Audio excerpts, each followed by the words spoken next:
Hey, Carmen, see that. I'm gonna put it in neutral, hop in. Forget it's a diamond robbery. Now, a man has been murdered. Our priority all along has been to nail the killers.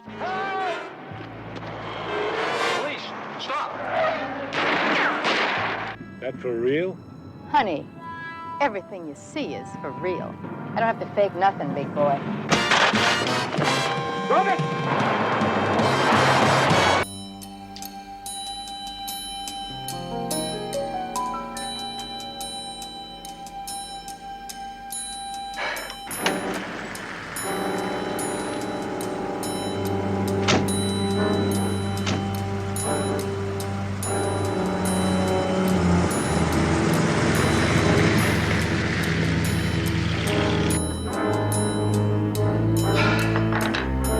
I can't do it. What if I hit the wrong spot? My boy, it's only a stone. It's not flesh and blood.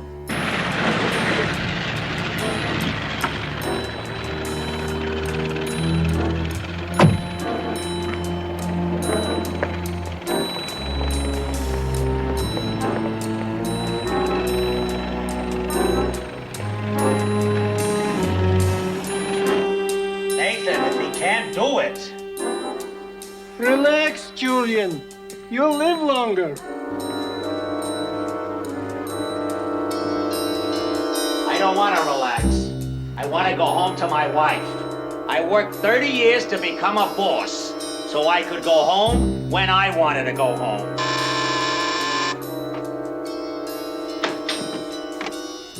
Yes? Lieutenant Udo, burglary detail, we'd like to talk to you. What about? Some stolen items. May we come in? We had this confidential tip. We have to check it out. You'll have to show me your credentials, more than just a badge. I can't just let anybody walk in here. Credentials? Yeah. Show him.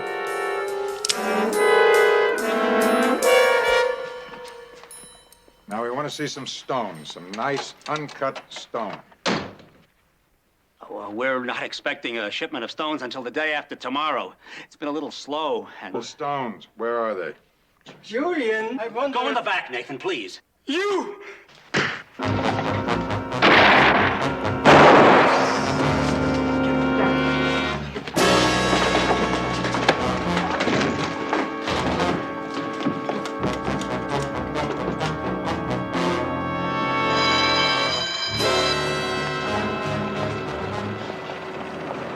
Better get you to a doctor. It's only a scratch. Well, let's play it safe, okay? Real? Yeah. You take the truck. We'll meet you back at Barney's in 45 minutes. You got it?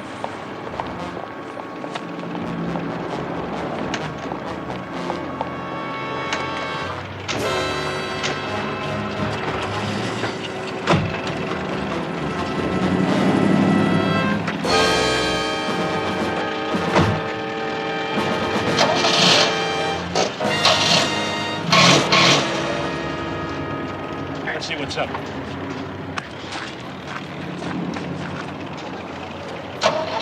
Howdy. Oh, hi. You having a little trouble with this jobby? This jobby is on the hot list, and I got to get it back to the station real fast. You're not in gear. Huh? Don't you know how to use a clutch in a gear shift? No, I drive an automatic. Do you think you can show me? Anything for our friendly policeman. Hop out. Okay. Hurry up, huh?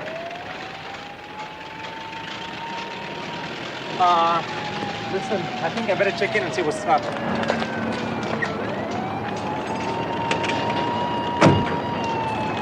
I'll come back later.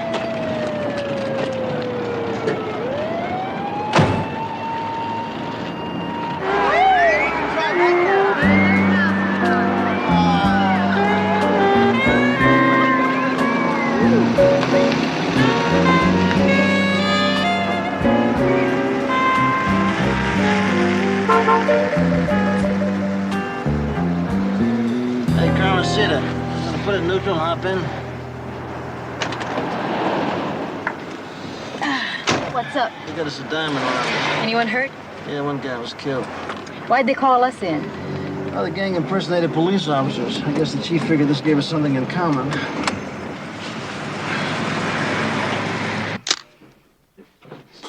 6 years ago, back in New York, 47th Street. The Diamond Center, you know. I used to work there before we moved out to California. Please go on, Mr. Sharpness. 3 of them.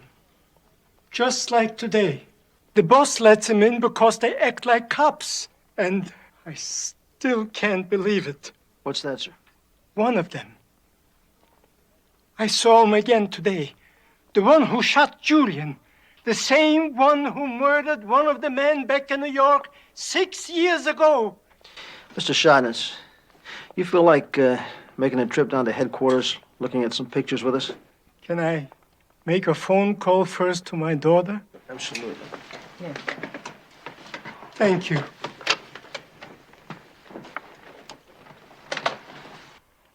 His last words. Practically his last words, he said, I worked for 30 years so I can go home when I want to go home. Oh, man. I'm late. Old lady's gonna be on my back again. 2 old ladies. Your wife and your mother? In one apartment? Yeah. Oh, boy. Oh, it's not that bad. Your wife, she's a Chinese, ain't she? Vietnamese. I met her a couple months before I was discharged. Your mother must have been shocked. Did she take it all right? Sure. What's not to take okay? Anyway, I really like my lady. And she's pregnant now, so I guess it's got to be okay for everybody.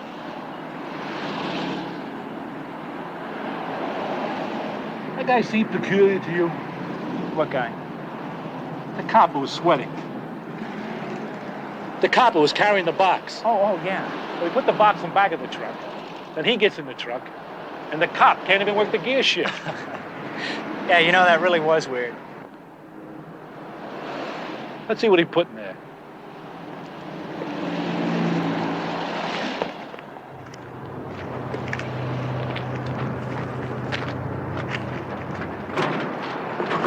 Holy, you're not gonna break in, are you? Ain't you curious? Well, yeah, sure, but... Look, get something to open this up.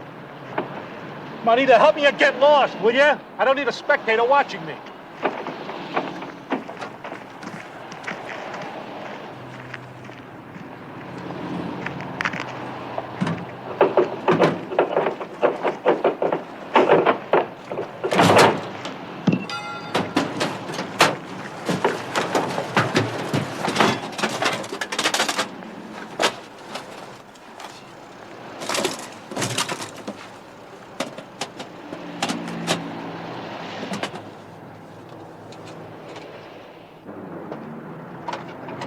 Go on home, kid. Women folks never let you pull this off. Diamonds. You don't know who they belong to, though. A bunch of crooks. Who else? Maybe even crooked cops. You'd be stealing them, too. Hey, stealing from thieves ain't stealing, number 1. Number 2, all the stuff is covered by insurance, so nobody's getting hurt. Hey, you want in on this or not?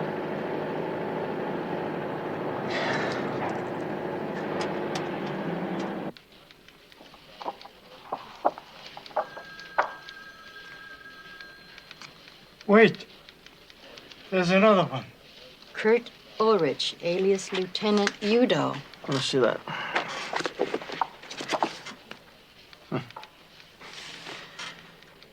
He used to be an investigator with a big insurance company. Got caught as a principal in an insurance fraud. New York PD says this guy's a real bad dude. Julian, there was a man, vital, alive, with virtues and faults, but a man. And now he's gone.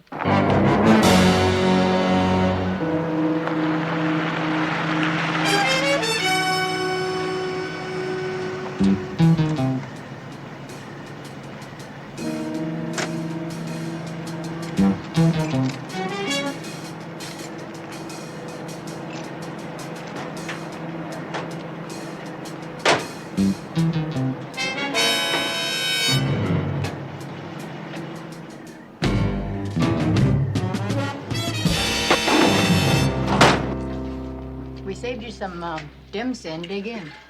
What about some fried shrimp? No, didn't have many of those left. Oh, thanks. Well, they were really greasy. You wouldn't have liked them. Joe? Nope. Greasy, huh? Really. Bad, bad. How'd you make out? Well, I had a little talk with our friend Willie. Word of the diamond heist is all over the street. And? And the word is that the crooks didn't pull it too clean. Willie's sources heard that the merchandise was supposed to be moved within hours after the robbery.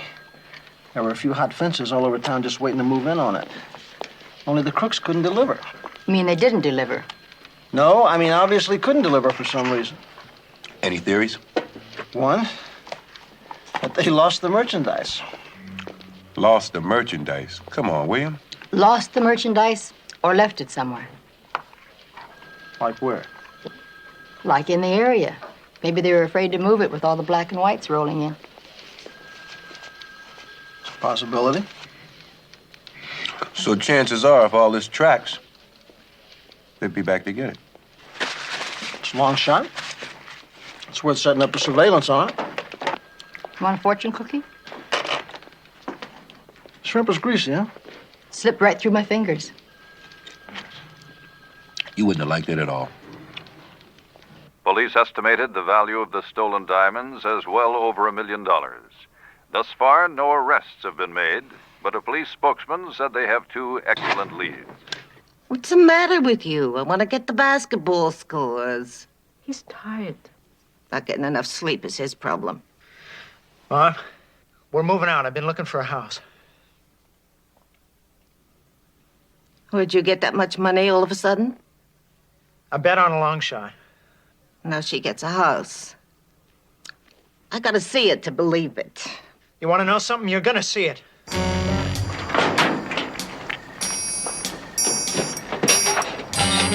Beautiful.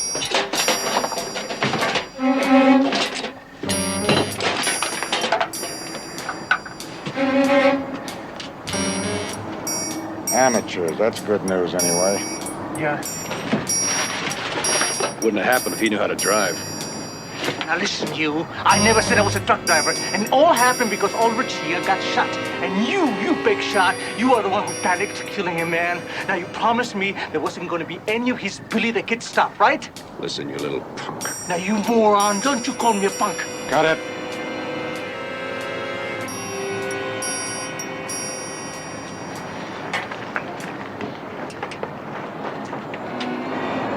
Hey, look. What do we do now? That looks like the cops. Now run, I'll cover you. Help! Help, please! Help! Help! What's the trouble, buddy? What's the problem? Police! Yes, we're the police. We're the police. I need an ambulance. What happened? Well, I was walking along and some guy stopped me and another guy from behind, you know. Where'd they go? Officer, I don't know. I really need an ambulance. Okay, all right. Come on, take it easy. Take it easy. Okay, you gonna be okay there? Yeah, it's time All to right, an ambulance. I'll get it. Really All right. do. Okay, stay there.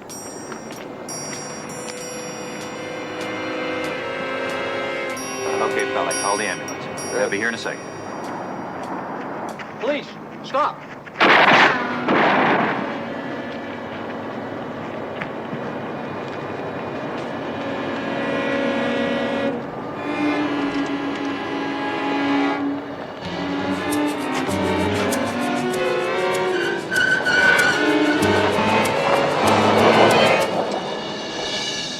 All units in the vicinity. Ambulance shooting at the construction site. 40th and Nordic.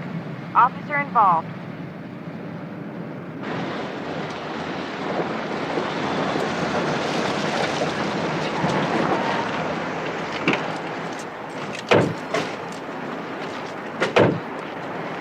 What's going on here? What happened to your partner? We're chasing a couple of muggers. He got hit. How you feel? Oh, it's all right. I think it'll be okay. Just a couple of ribs. How about the crooks? How many were there? 2. There was an eyewitness, but he's gone. We came running up here. He was in the back of the truck. Came running out here like a crazy man. What'd he look like? Well, he was slight built, about medium height, wore a brown suit, well dressed. Did he look like either of these guys? Yeah, that one. This one, you sure? Yeah. You're damn lucky. These guys at the Diamond Exchange killed a jeweler.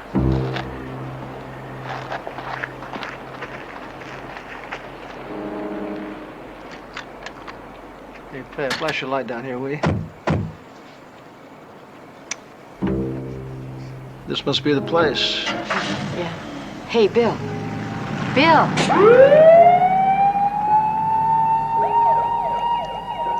Could that be real? If it is, I just retired.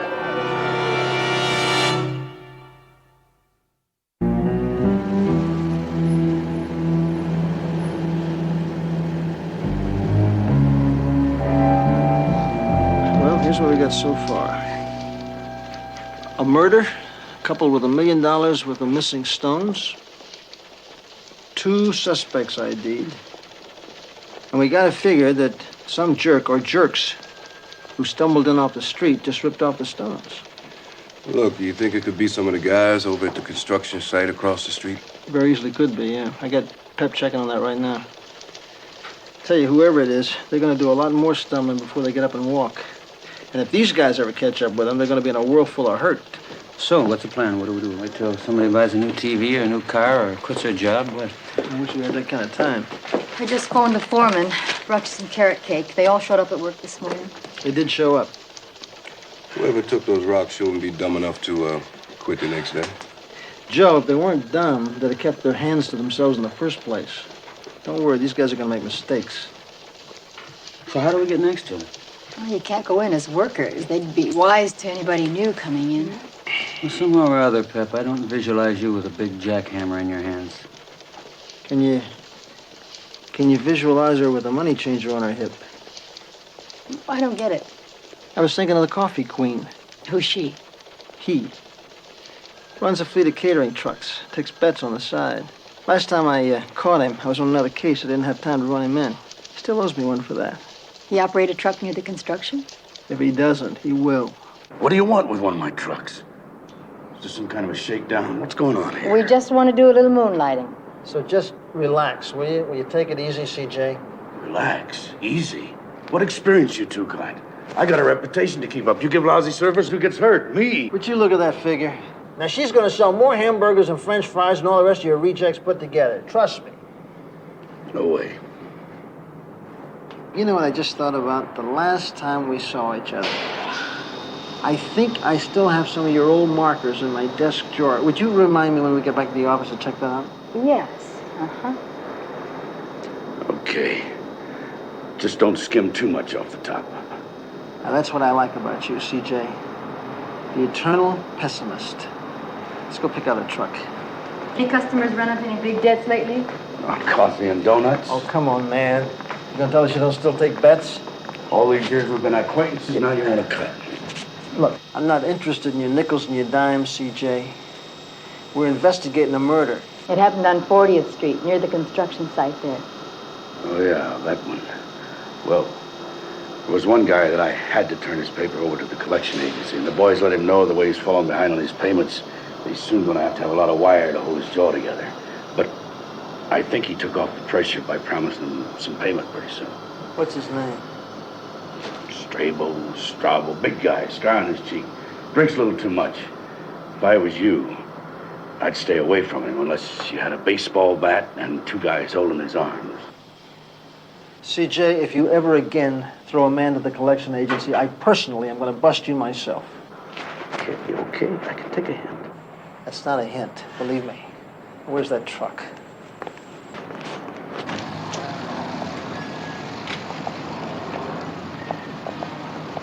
Which one? Take that one, it's all loaded up. Got the keys in it? Yeah. Hey, cowboy, you gonna pay for that thing if you wreck it? Does the chicken have lift?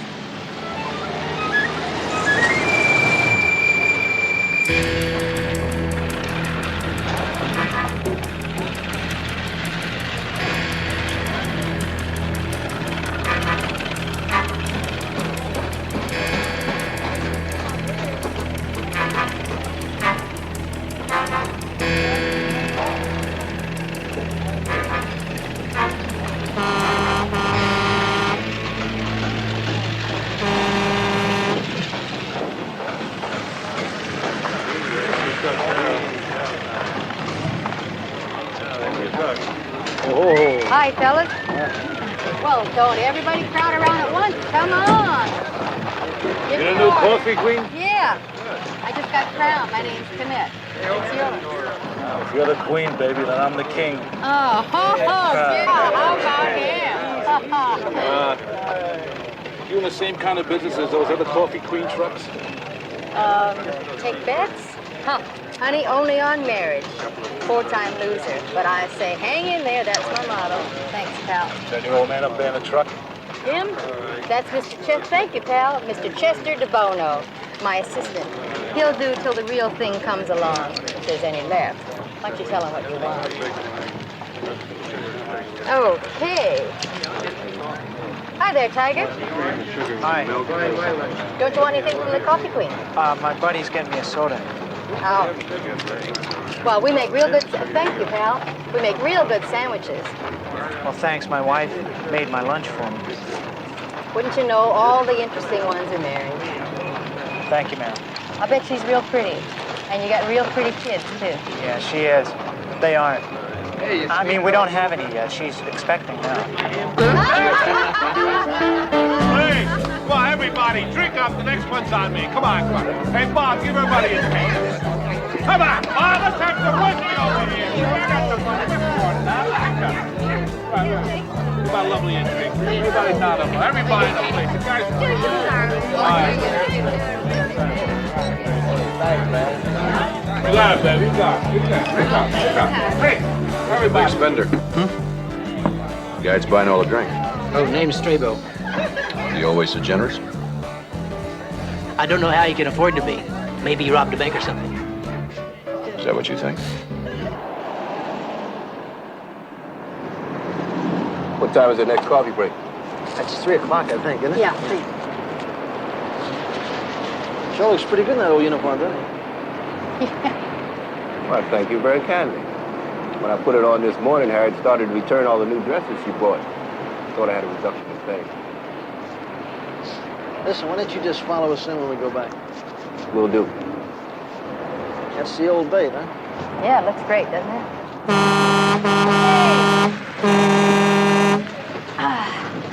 How you doing, fellas? Come on. Little old Coffee Queen's back. Uh-oh.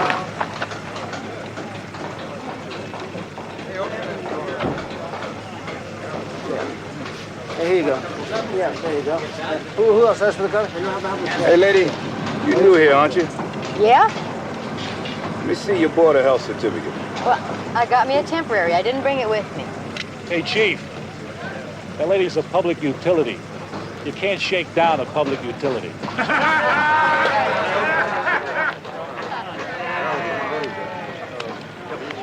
You don't get a Board of Health certificate, you don't come back here tomorrow.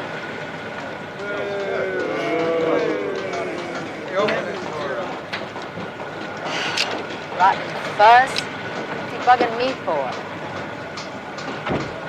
Hey, is that for real? Everything you see is for real. I don't have to fake nothing, big boy. You sure you ain't got an old man? Honey, thanks, pal. I bought this with my own hard-earned money. Well, I got me a kind of a discount connection, you know. Friend I know downtown. Gets you great bargains if you know him. You mean swag, huh? Huh? You know, hot stuff, hot goods. I don't know. If the cops can't catch the thieves, why should I pass up a bargain? Would you? Do you think I could get to, meet this friend of yours? You? Forget it. He don't need you. Maybe I got some stuff I could sell. What, a gold hard hat? I got some stuff my mother left me. Honey, let me tell you. My friend, he don't fool around with no little old ladies' 2-bit costume jewelry. His hands only touch big rocks. Big. Your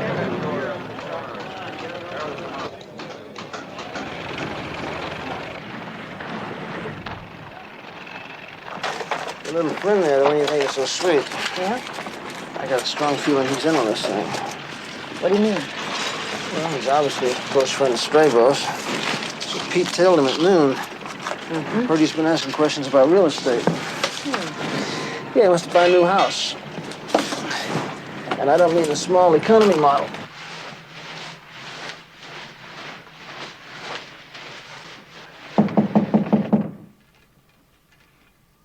Mrs. Fuller? Mom?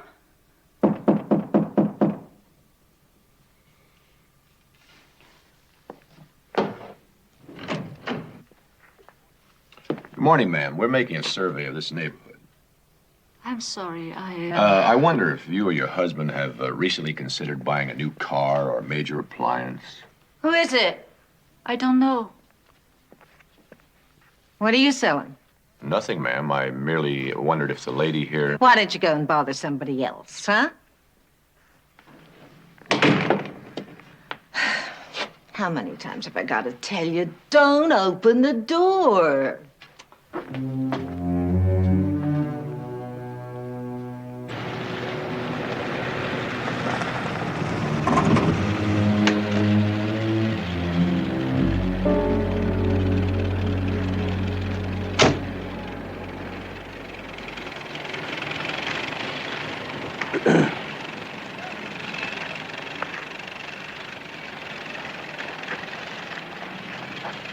What happened to Miss Pumpkin Pie today? Guess you didn't get that Board of Health certificate, huh? What's your name? Fuller. Jim Fuller. Jim Fuller. Well, you didn't happen to hear about somebody suddenly getting rich out here, did you? Yeah, me. Got a refund on my income tax. Look, there's a big reward out for the recovery of all that ice, in case you hear something. Think about it.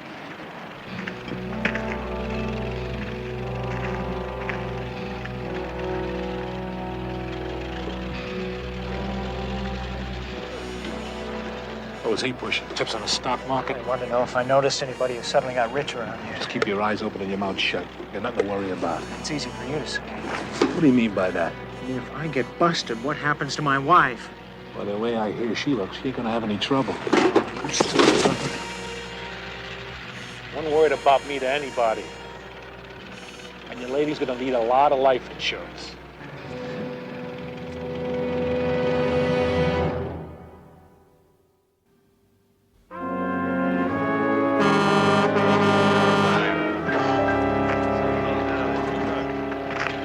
Hi, fellas. Okay, can I talk to you for a minute? What is it, Blue Eyes? Remember what I told you yesterday about some jewelry my old lady left me? Oh, what about it? You like it? What is it? Are you kidding? It's a diamond. It's uncut, but it's the real McCoy. Oh. Oh. I'm not for sale. Cut or uncut? You didn't think I was going to give it to you. Honey, what do you want? The question is what do you want out of life? To work on this roach wagon for the next 20 years or to make some real money now? Some real warm bread? You mean it's hot? I mean bread, period. I'll give you a commission, 5%, maybe more. If you introduce me to that guy you were telling me about, so I can get this cut now. And a few more I can get my hands on, maybe. I don't get involved in any transactions or anything. I just pick up a little information here and there, Yeah? and he takes care of me. Maybe I'll take care of you. Say like 10%. We'll talk about it after I meet him. We'll talk business, okay? Well, I don't know. Now, what do you need, an okay from him? Chester? Boss just put him on my truck. He's some kind of relative. There's something going on between you two. Me and him? Not jealous, are you, Tiger? Me jealous of him? Hey, Chester, get out here. Huh? Yeah, what do you need? Come on now, I want to talk. Yeah, what can I do for you? You're the boss's nephew, huh? Yeah, that's right. What's the matter? Can't you get a job on your own? I guess not. Uh-huh. Guess not, but you're probably stupid, right? Think you're a big ladies' man, too? That big, beautiful girl in there, huh? Think you're something, huh? Hey, listen, I kind of busy right now. I haven't got time to play games, okay, man? Hey, Strangle! Hey, Strangle! Hey, that's enough. Get out. That's enough. Get out. Get back in your truck. Get over here. Get over here. What do you think you're doing? You want to get arrested? I've had my share of animals. Out of your mind showing diamonds around like they were popcorn? Shut up! You're the one that's gonna screw this thing up for us, you and your big mouth! Hey, come on.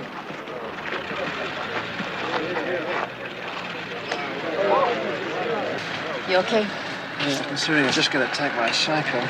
Somehow I gotta get alone with Fuller. I'll get Pete to set it up for you.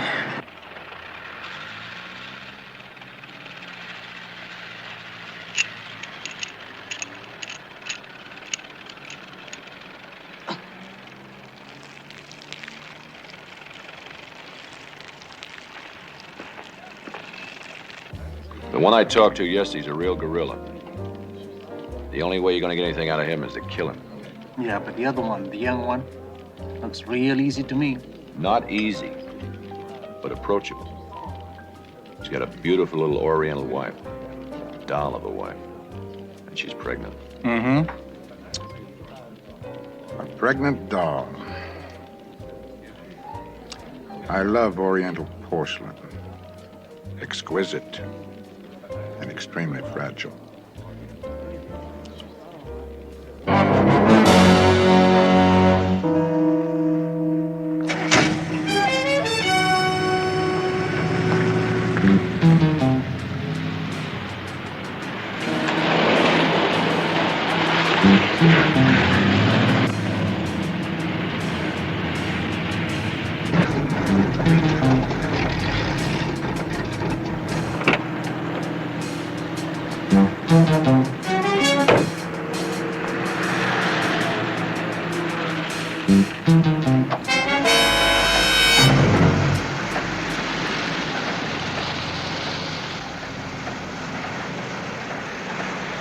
You got radiator trouble? Yeah. Hi. Can I give you a lift home? Nah, it's probably out of your way. I got no man to go home to. Let me get my keys, okay?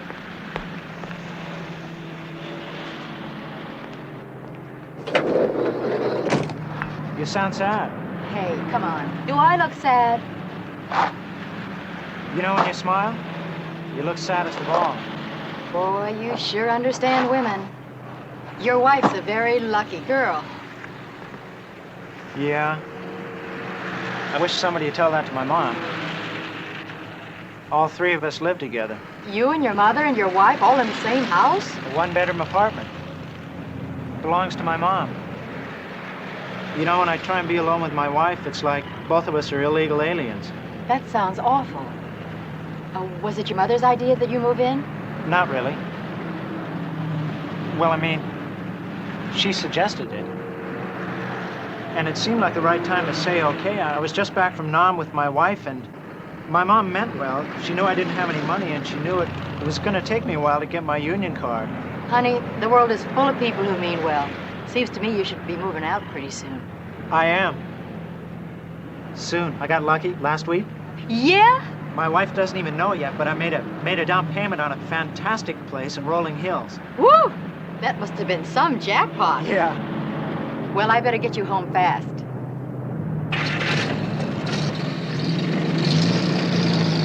Except there's a problem. Yeah? I wish I could talk about it with my wife. Well, why don't you? Oh, it's kind of hard. Yeah, I know how it goes. Hey, that friend of yours, what a temper. Oh, he's got his good days and he's got his bad days. Hey,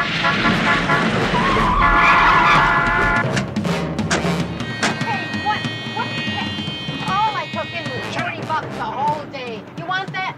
He ain't even with me. Shut up! What are you messing with him for? Come on, you come. Come on!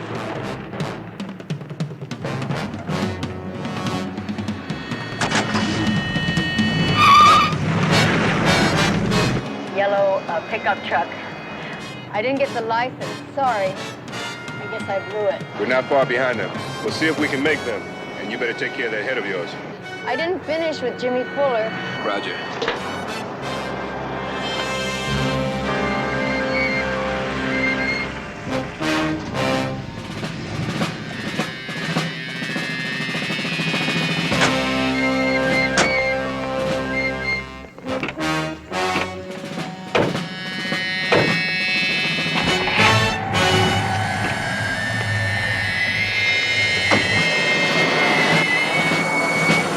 Now, Jimmy, the way I understand it, you took something that you hadn't any business to take. Am I right so far? I don't know what you're talking about. You have something of ours, and we want it back. Now, when and where do we get it? Okay. I knew it was a stupid thing from the beginning. That's good. Then I take it we can count on you having it for us tonight. Okay. What time, like 9 o'clock? All right. Where? The construction site.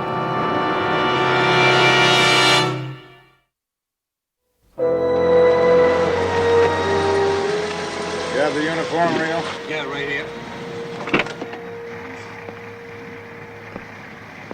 By the way, Jimmy, if you had any thoughts of calling the police and perhaps setting a trap for us tonight, I really wouldn't if I were you. Rio here will be keeping watch over you and your exquisite little wife.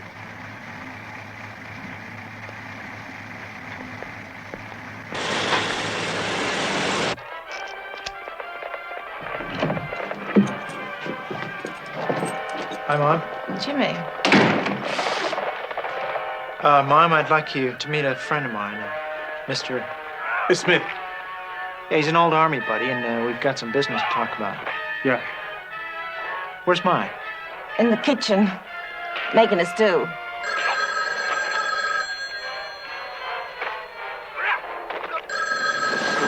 Isn't anybody gonna answer that? Hello? It's for you.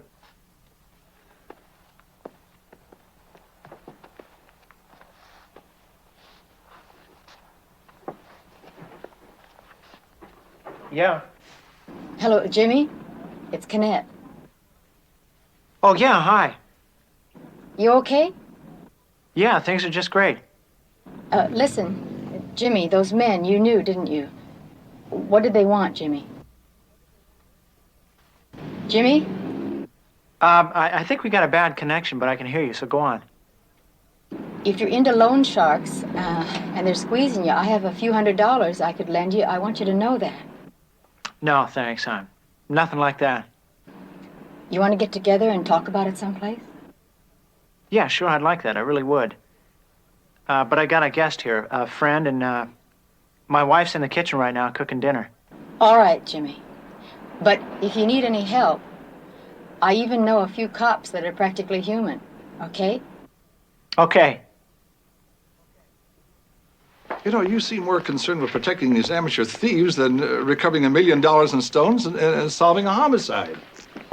Now, a man has been murdered. Chief, our priority all along has been to nail the killers, to get the guys who killed Julian Copeman, but with some kind of evidence that'll stand up in court. How soon? I think it's coming to a head tonight, all of it. Okay, I want a report first thing in the morning. Yeah, you'll get your report. Pep, do you really think that Fuller's giving it all back? Yeah. Following which, since he knows who they are now, they'll probably kill him. Well, can't we stake him out? They're too smart for all of them to meet him. I figure probably one of them will hang back. Keep an eye on his wife? Yeah. Pete, get on Fuller's tail. Get somebody to watch the wife. All right. If we can find out where the exchange is going to take place, we could get there first. And the only other one who knows where the diamonds are is your buddy, the animal.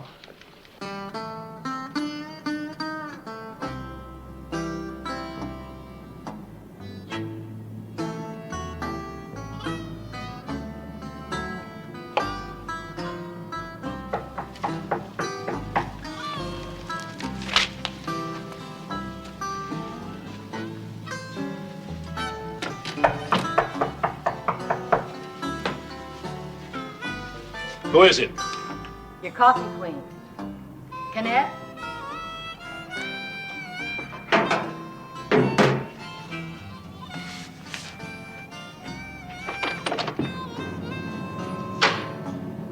Hi there, Tiger. Can I come in? Yeah, come on. Oh, looks like you're going on a trip. Yeah, Little vacation? a little hunting trip. Huh? Well, to what do I owe this honor? I wanted to apologize. I didn't really mean that out by the truck today. What do you want here? Well, I wanted to apologize. And, listen, I think your friend Jimmy, I think he's in trouble. What kind of trouble?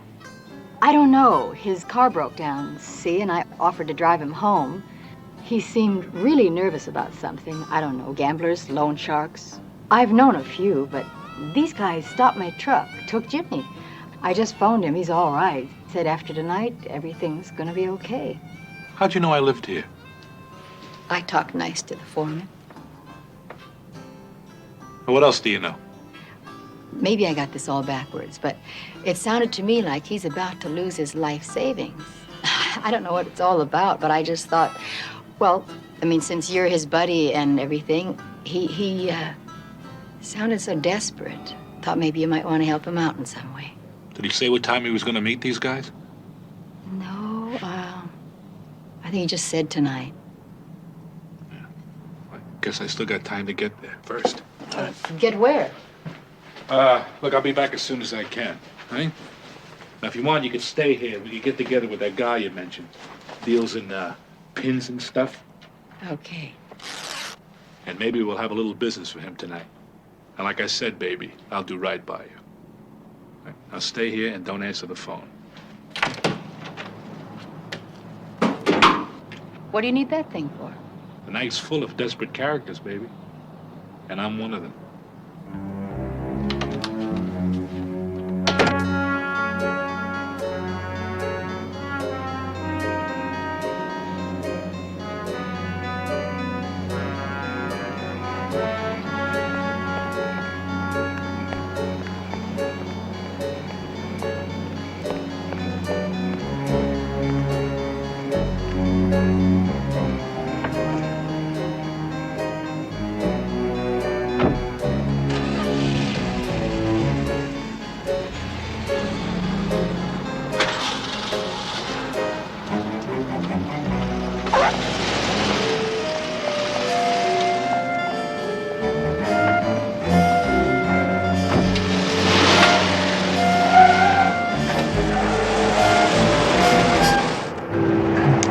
Yeah, Pete, anybody watching Fuller's house?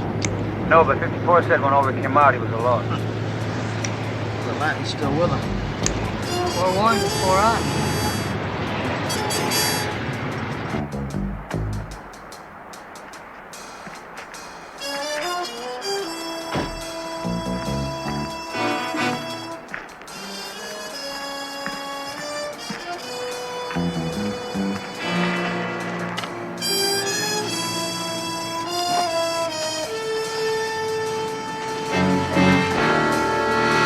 Say hello to the boss's nephew, Strabo.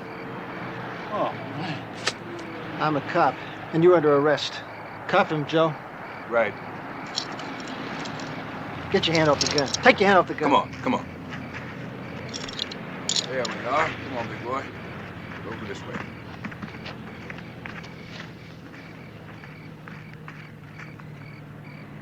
You little fake! I knew you had no class.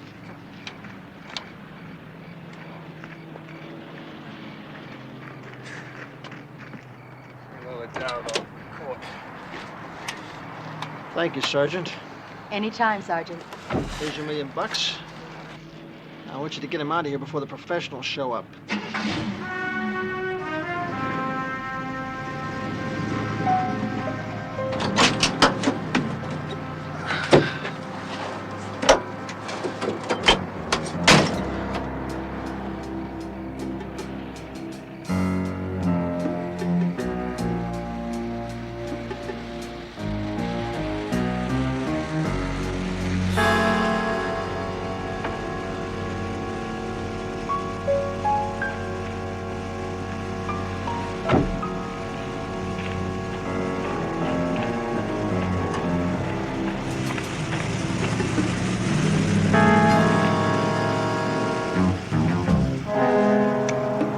Bill, Looks like the head honcho's not taking any chances. He'll be back to pick up his buddies. Heads up, we got company.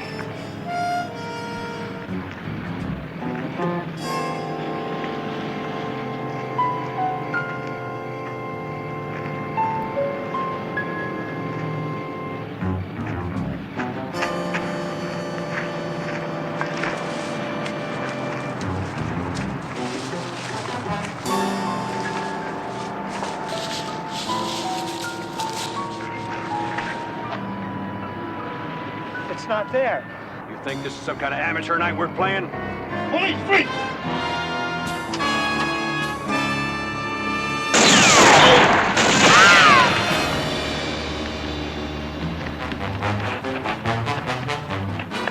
Hold it right there!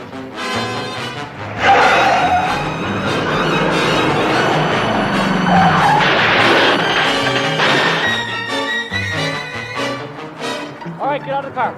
Put your hands up in front where I can see you, too.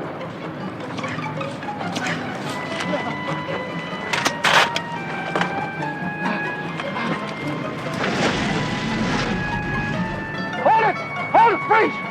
Drop it! All right, drop it! Drop it!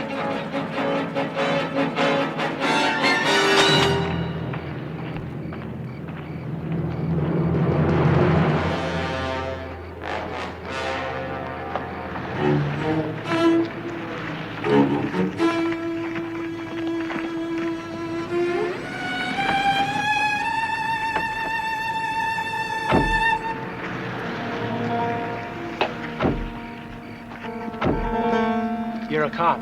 Yeah. Do your job good. Lucky for you. Fuller, thanks for your help. I don't know how you got mixed up in this mess, but I guarantee you it'll go in your favor. Let's get down to headquarters. I guess I should have stuck to the job that I know best, but you know how it is. Yeah, we know. Listen, would you call my wife for me and tell her what happened? Yeah, I'll call her. You do the explaining.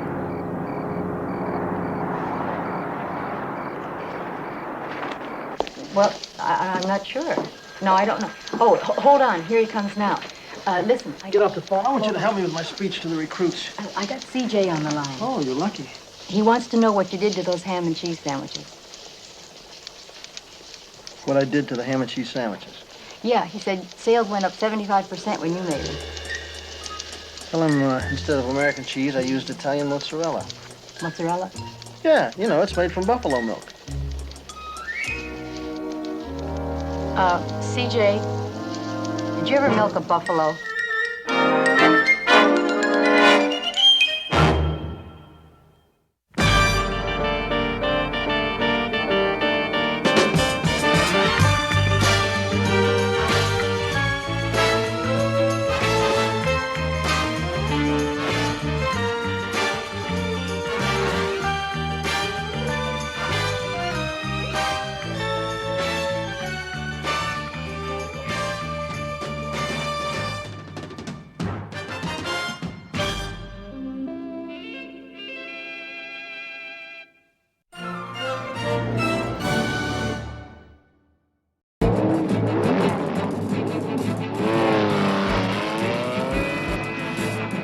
Pregnant. At first I looked for an abortion, but Minner talked me out of it. A great-looking couple from Vegas who want to adopt a baby. Well, she wants a kid, and we don't want to screw up her figure. Go right at him. Drop down as quick as you can and go right at him now.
You ready for a helicopter ride?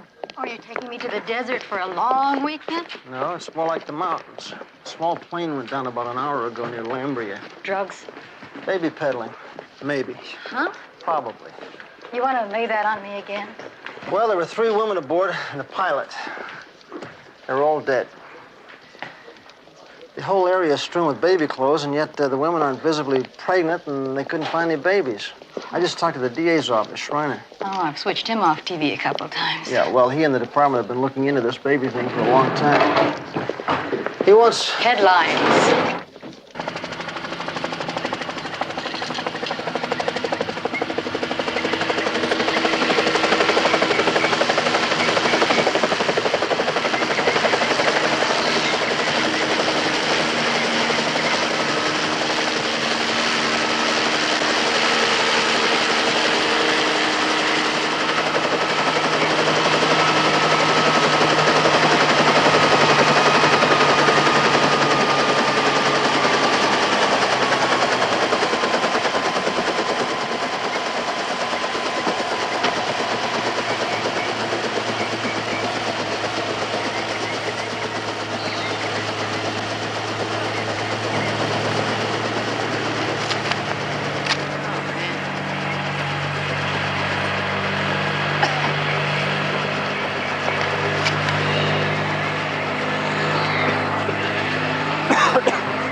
Sergeant Crowley? That's right. I'm Boswell, Sheriff's Homicide Bureau. Roosevelt, it's Sergeant Anderson. How do you do? I wish my partner looked as good. The plane's a rental out of San Carlos. FAA is sending out an investigative team. Anything on the victims? Well, it's a pilot, 2 young girls, a 3rd woman not much older. No survivors, of course. Here are the IDs. That's the pilot, Higgins. The 2 girls. Oh, they're both from the city. Student body ID cards. From different schools. Across town. It's really kind of strange. Money and maternity clothes all over the place. Could be connected to that ring your department's working on. How much money did you find? Well, I picked up at least $2,000 so far. Mostly $100 bills.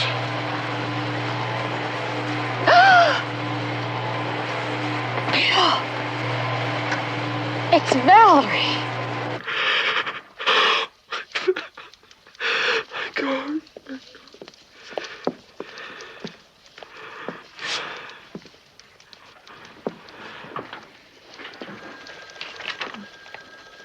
Sam.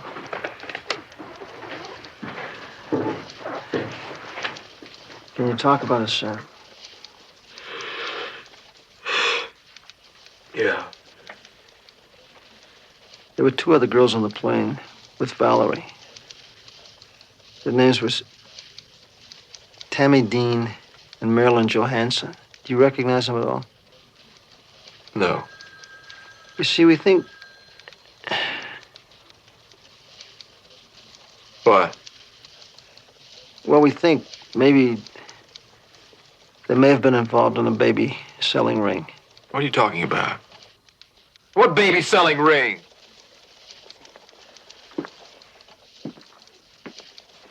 We're not sure of anything yet. But the last time I talked to Valerie was at your anniversary party, remember? And she told me how much you both wanted a child. And she also told me about the problem. Operation. Yeah, she told me that. She was coming back so good. Yeah, I know. She also, she mentioned adoption. We were on some lists, some waiting lists. We applied. Yeah, that can take a long time. Wait a minute, Crowley. Nope. What are you saying here, huh? Look, there wasn't anything we didn't talk about. Sam. Sam, will you take it easy? We're just looking for possibilities. Nobody's suggesting anything.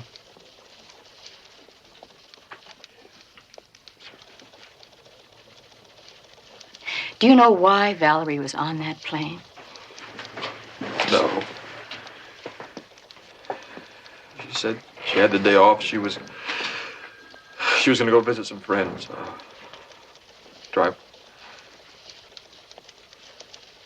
I want in on this with you. No way, Sam. No way. Look, this is my wife we're talking about. Hey, Bill. Hey, Joe. Oh, Sam. I'm sorry. Yeah, what is it, Joe?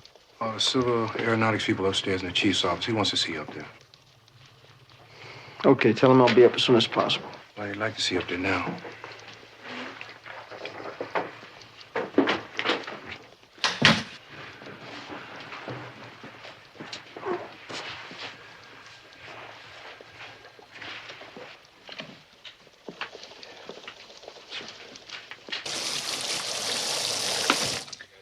Well, your hunch was right.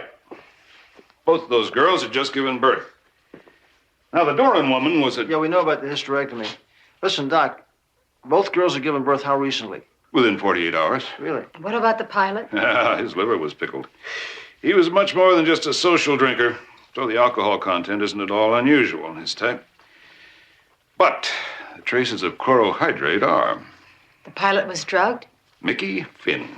Enough to have caused the crash? No, I'd say so, yes. Oh, I'm sorry. I don't expect him back for... Hold on. He just walked in. Frank, the call from Mexico on line 2. Thanks, sweetheart. All right, Wennis, what happened? Hold on, Frank. How did the girls get on the plane? I don't know. They were supposed to go out on a commercial flight. Your handling of the Higgins thing was stupid. You're rushing to everything headlong. You're down there to exercise total control. You don't do that, we're all in the toilet. You've been there before, Doctor, and this time I'm not pulling you out. I am in control, Frank. That's why I had to take care of Higgins the way I did. He was getting greedy and threatening. And there was a cop's wife down here looking to do business. She might have been a plant. I'm telling you, Frank, I don't want anything even smelling of cops near me ever again. No, I'm telling you. From now on, you clear everything with me, understand? Until things ease up here, I'm running both ends of this operation.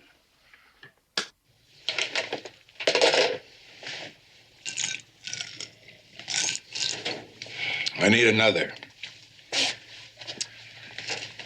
I could use one, too.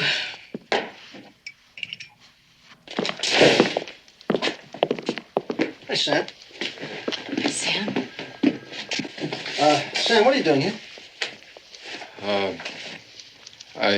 I called the bank this morning. Valerie, the day before yesterday, she withdrew some money from our savings. 6,000. 6,000? Now, look, Bill, if she was doing something about getting a baby, and the pilot was drugged, right? Yeah, that's right. That means that they killed my wife. Now, you gotta let me work on this case. Sam. Now, look, you see, this is a gasoline fill-up ship from a Mexicali airport here. Now, if they're running a baby-selling operation, it's coming out of Mexico, you see, and Sam, listen, I don't want you interfering in this case. I spoke to Parks.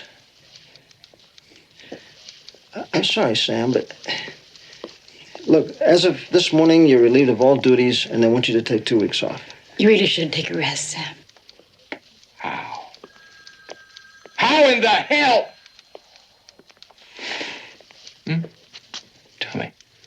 Hey, wait a minute, Schweiner. Wait a minute. This distraught guy that you're talking about, the one that keeps butting in, as you put it, this is a man whose wife just got killed in one of the dirtiest businesses around. Now, I told him to lay off. I'm going to tell you the same thing, Schweiner. You lay off. You lay off my team. You lay off me. You lay off this whole case. You understand that until we get it cleaned up, okay? Stupid jerk. Eric. He just wants to get in the papers. Yeah, more like the comics. You know what really blows my butt? When this jerk ran against his superiors in the primaries, I voted for him. Well, you're weird. What is that you're drinking? pumpkin shake. I'm weird. All right, Pepper, let's get cracking on this thing. Check out the families and friends of the dead girl. See what you can come up with. Joe, Pete, cover the pilot. Background, plane rentals. Talk to San Diego. See if they got anything on illegal flights across the border, okay? Let's go. Can I hit it up? Oh, here, Dad. Thanks, man.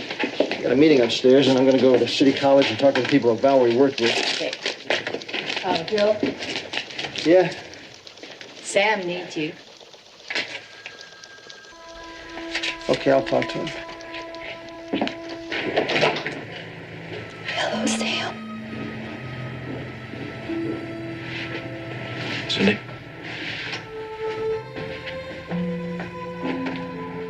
I'm so sorry.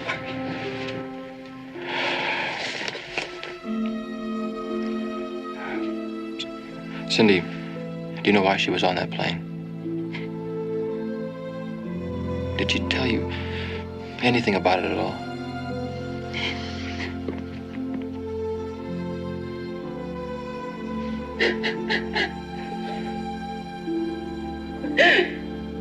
Oh, Sam. Please don't hate me. It's all my fault. It's all my fault.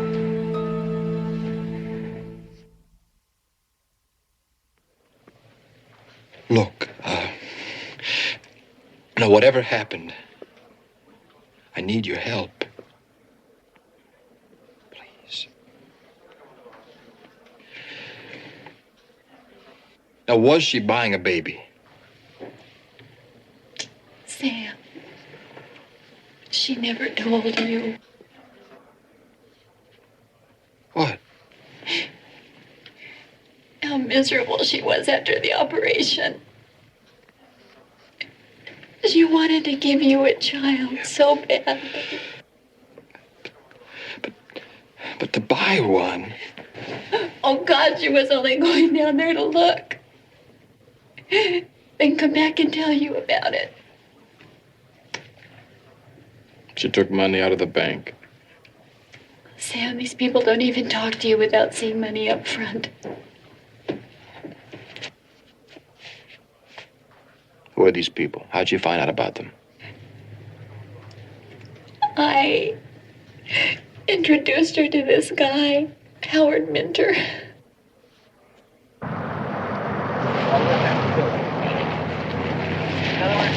Checkout stand. Okay, thank you very much. Finally made it to the hangar. Take one up. Really? Can you fly? Sometimes I find. Hi, fellas. Greetings. What kind of plane can I put you in today? Well, I'm afraid we're gonna have to skip the plane trip. We're from the police department. We're gonna see the manager. That's me, Ernie Hernandez. I'm the manager, pilot, mechanic, whatever you need. Take the manager. What do you want? Your plane went down in Lambia. Was it November 137 Romeo, Quebec? What can you tell us about it? It was bad, but we're insured. What else is it to tell? That pilot, was it Jeff Higgins? Was he a regular customer of yours? Yeah, he rented a lot. Couldn't keep him out of the sky. You know, some guys are golf nuts. Higgins was a flyer. How well did you know him? I had a drink with him once. I guess he loved the sauce, you know, maybe a little too much. But he was a hell of a pilot. Hey, he's ace in the war. All right. The big war. Well, did he ever give you any indications that he was into something shaky? Not at all. Anything else? What about flight plans? Don't you have to have those? They're not mandatory. Why's that? Well, you only file them for protection. If you get lost, they come looking for you. Otherwise, this is just like renting a car. You only need to be checked out in the plane and a different license.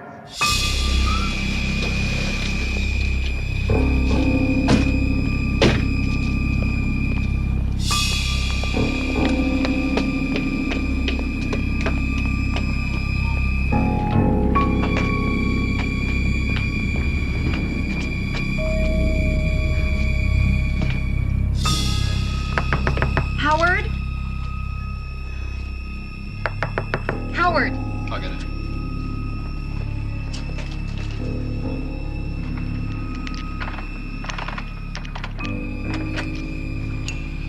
wait here.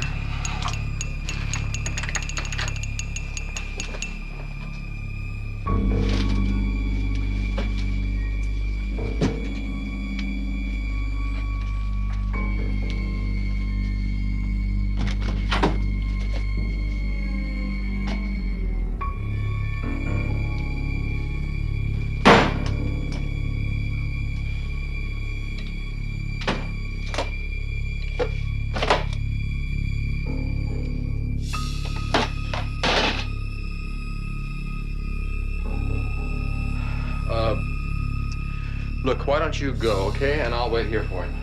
Sam. No, go on. Go on, will ya? Go on.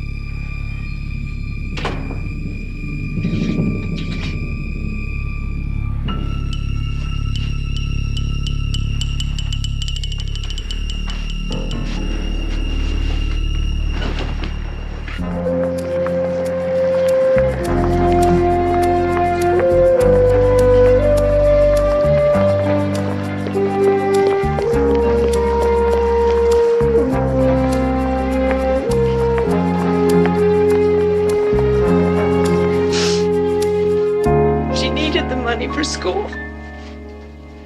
It was her last year. She was so close to getting her degree.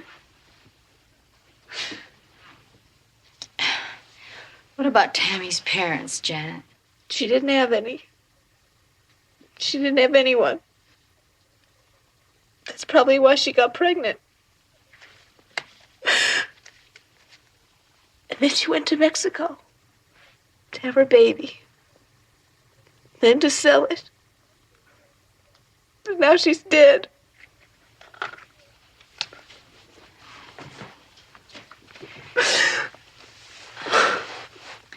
Do you have any idea how she made the connection? I don't know. Where did she get medical care? I don't know. She mentioned some clinic on Alamino Street. That's a pretty long stretch. I don't know. I don't know exactly where it was. Do you mind if I have that picture? I mean, we looked through her effects. She didn't even have a driver's license. She couldn't afford a car.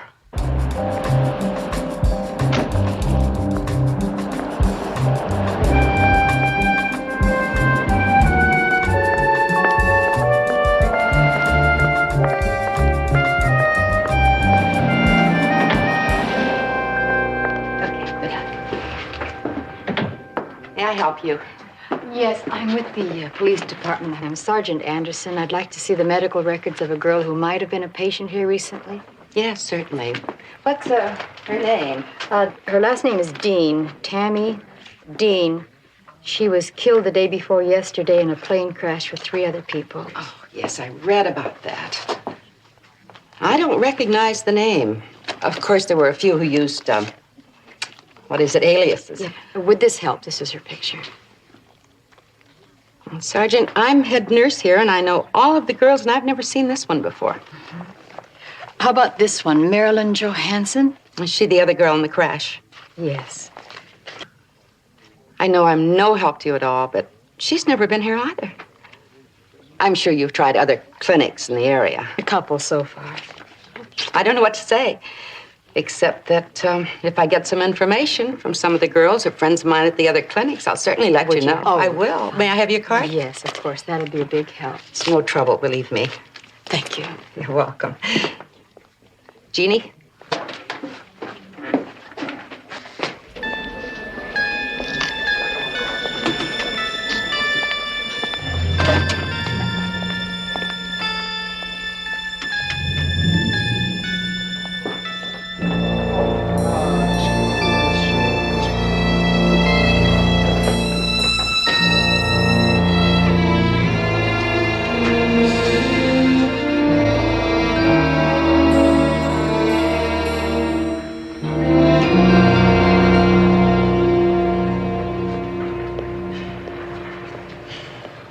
Hello. You Miss Lewis? Yes? I'm Bill Crowley with the police department. I'm a friend of Sam Doran's. I'd like to talk to you about Valerie. You mind? All right. Can I sit down? Yes. You see, we're investigating Valerie's death. I thought maybe... Look, I already told Sam everything I know. When did you talk to Sam? Just a while ago. Where? Here? Was he here? Yes. Where's he now? I took him to see the man who arranged the plane flight for Valerie. And what happened? Wasn't there. Where's Sam now? Waiting for him. I told him I didn't think it was a What's good the idea. address? 1400 Bundine Circle. 50 to 52 requesting black and white assistance, 1400 Bundine Circle.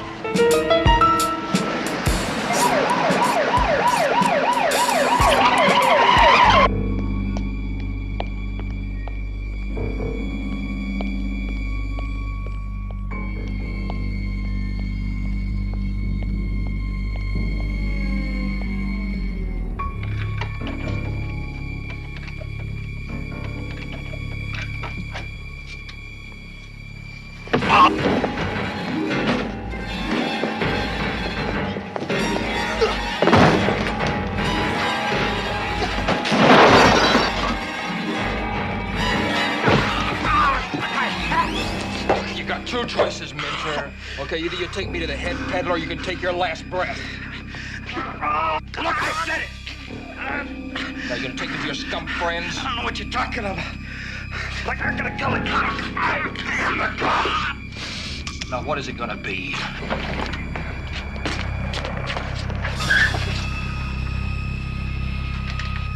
You got a car?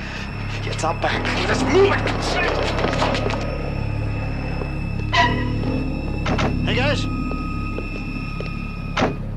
I'm Sergeant Crowley. Look, here's what's happening.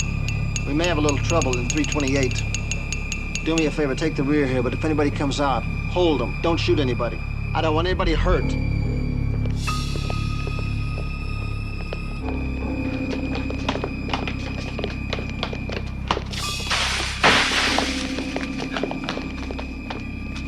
Get him.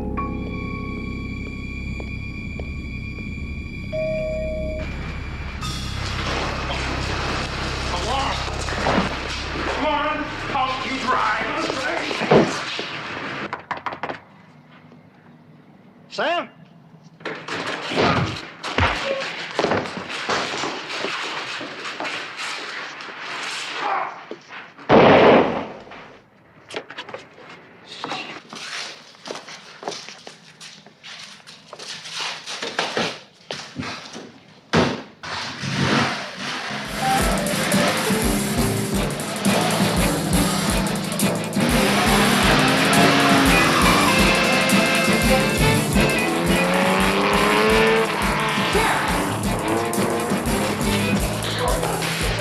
Get in!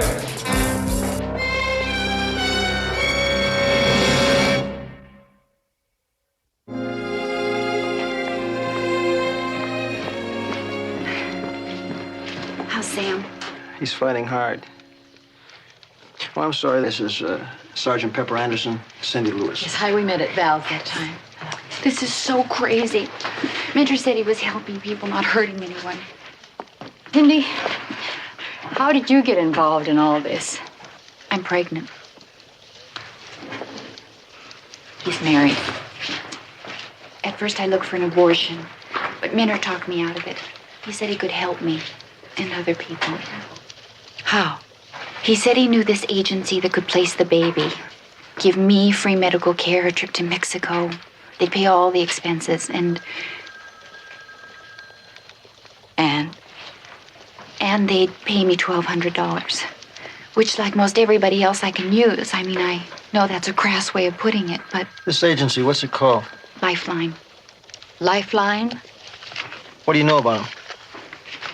I've heard they place the babies in good homes, couples with money, mainly here in Southern California and in Arizona, Colorado, Nevada.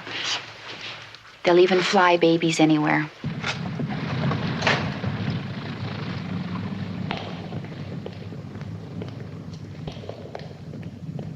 What are you doing here?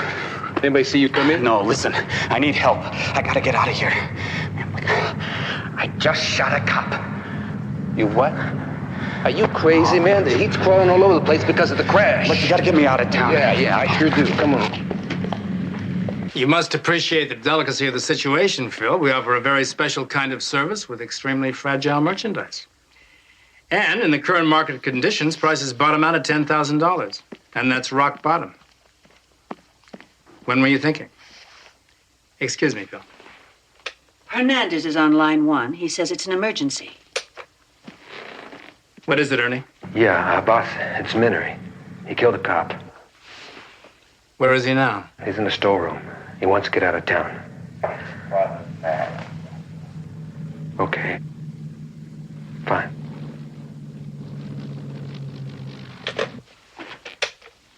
Now, come on, Phil. Let's breathe some life into this situation, Is it okay? Yeah, everything's fine. Oh, man. I don't care where they put me. You okay? I can't tell you how for nearly 4 months I've hated going back to this empty apartment. Cindy, why didn't Valerie arrange to adopt your baby? Val and I talked about it, but we were afraid we were too close. And she thought I might want it back someday. Think that might have happened? I don't know. That's how this rotten business gets started. It starts with bewildered, frightened young girls like you, pregnant girls, and can end up with lifelong victims. I'm not a victim. Well, maybe you're not. But what about the babies?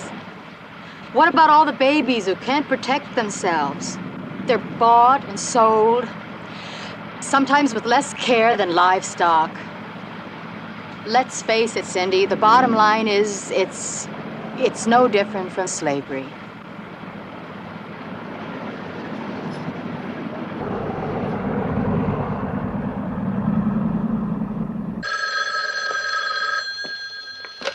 Crowley, yeah. Good, put him on. Pep, come here, I want you to hear this.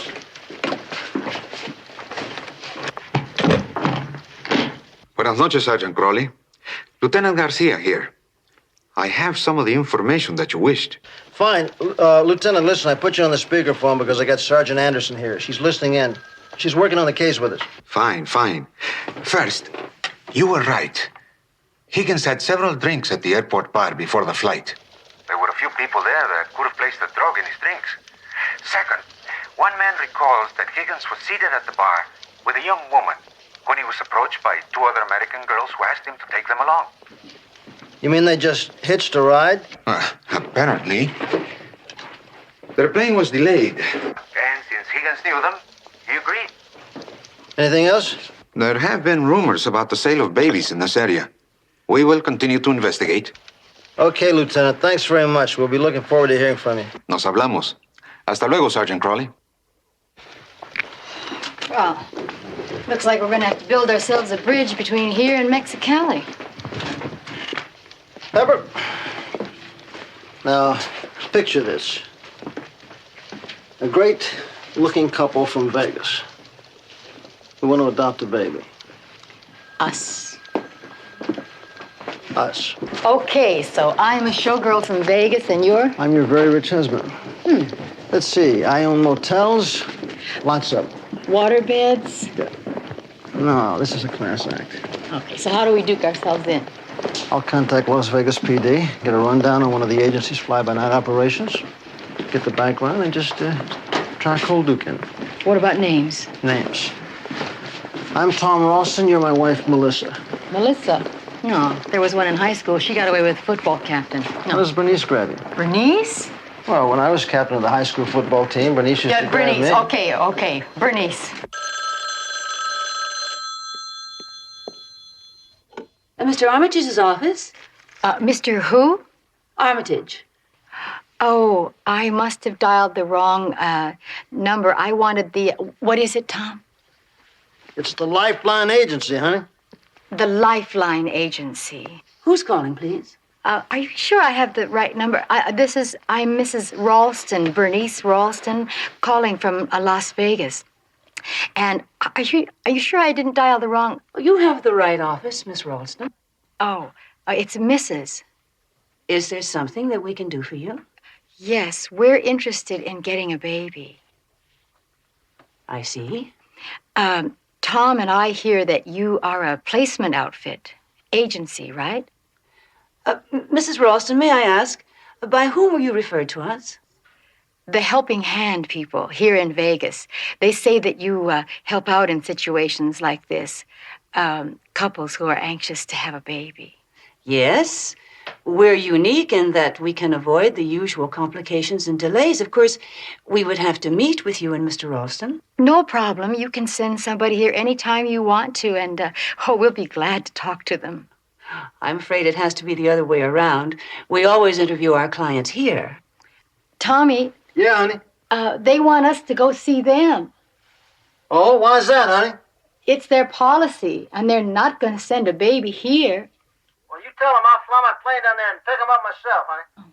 Honey, please. Oh, I guess so.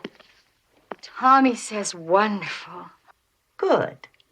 If you can give me your phone number and address in Las Vegas, Mr. Ralston's occupation, things like that, and when it would be convenient for you to fly out and discuss the details.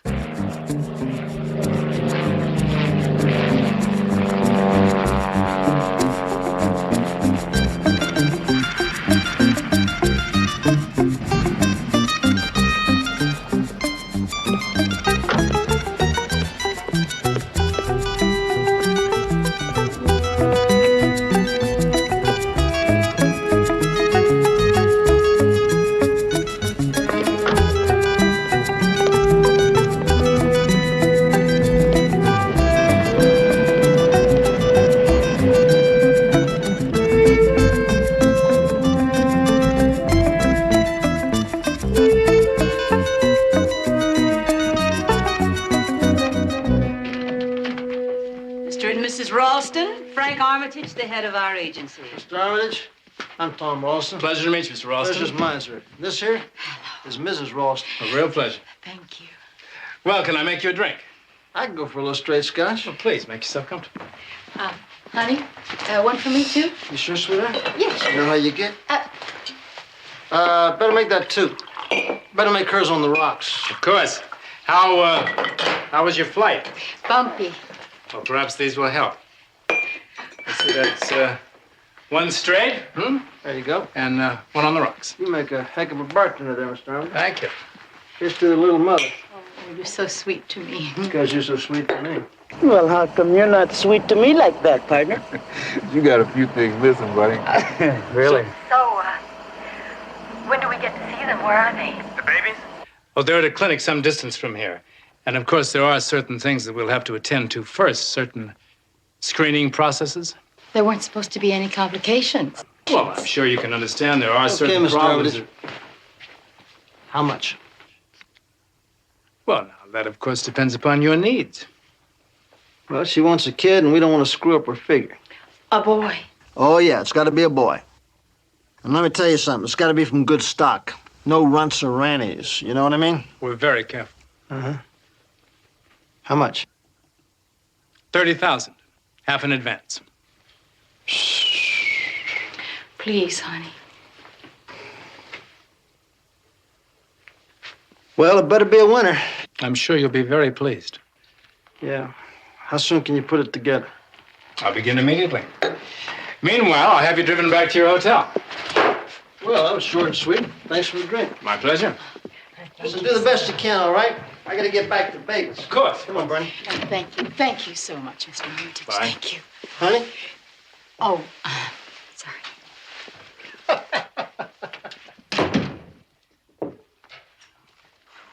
Wow. They smell good for it, Rita. I want you to handle this personally while I check them out from top to bottom. Go with them.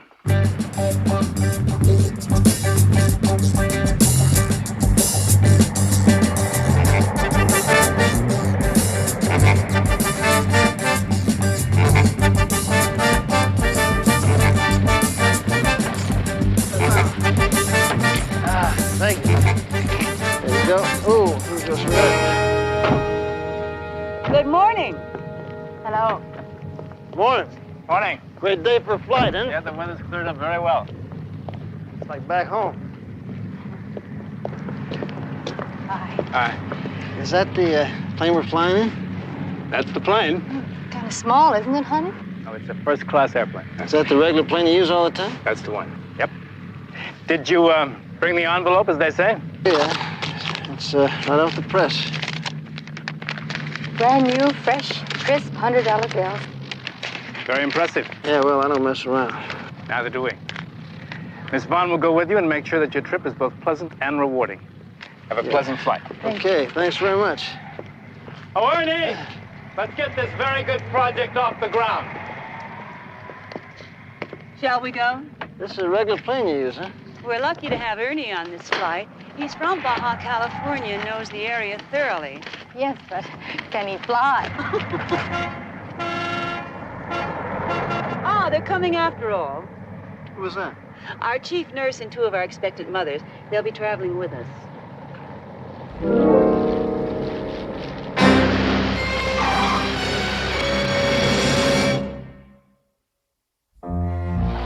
Honey, I just have to get off my feet. Help me into the plane, will you? What's your head, babe? What's the matter, baby? Ryder is the head nurse from one of the clinics. She can blow this whole thing. You get your dark glasses? Yeah. Here. Do that. Oh, hi, Rita. Hello. Mary, Helen. Hello, Come on. girls. I want you to get on board now. You're going to have a great trip. Everything is going to be just fine. You hear? We got to take good care of them, Rita. Of course. Oh, Mrs. Harris, this is Mr. Ralston. Girls. I'm happy to know you, Mr. Nice to know Ralston. you. Was that your wife I saw just getting on the plane? Yes, ma'am. Why? Because no matter whichever baby she chooses, I know she's going to be very pleased. And if she's not, I'll hear from her as soon as you both get back. Aren't you going with us? Me? Oh, no, I'm scared to death of anything smaller than a 747. That's too bad. It's nice meeting you. You'll be on your way just as soon as I get this luggage on board. Here, let me take care of that for you. Oh, well, thank you very much. Believe me, it's my pleasure, ma'am. You have a nice trip. These prices had better be.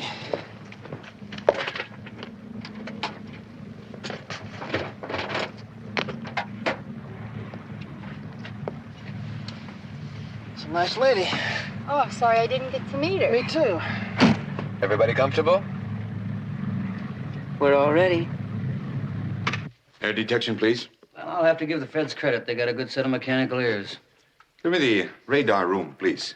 Lieutenant Garcia, about how far south is it effective? Oh, we could track them to Panama if we have to. Hello. Hello? This is Lieutenant Garcia in Mexicali. Yes, Lieutenant, this is radar in San Diego. We expect the transfer in about 20 minutes. What do you have on our surveillance aircraft? If they're heading south, we'll give them to you as soon as they get south of the border. Right. Well, we can expect a transfer to San Diego Center in about 20 minutes. Muy bien. And it won't be long now, gentlemen. Radar shows him southbound. LAX Center will transfer them to us just west of San Clemente. And then we will know this place where they sell babies.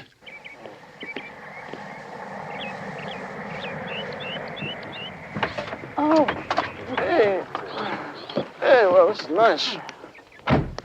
Oh, it's good to be back on the ground. Yeah. Are you feeling better? Oh, yeah. Are you, honey? How's that flat little tummy? Not Well, queasy? we're lucky, you know, we had such a smooth flight. Sometimes coming over the hills, it's really very bumpy.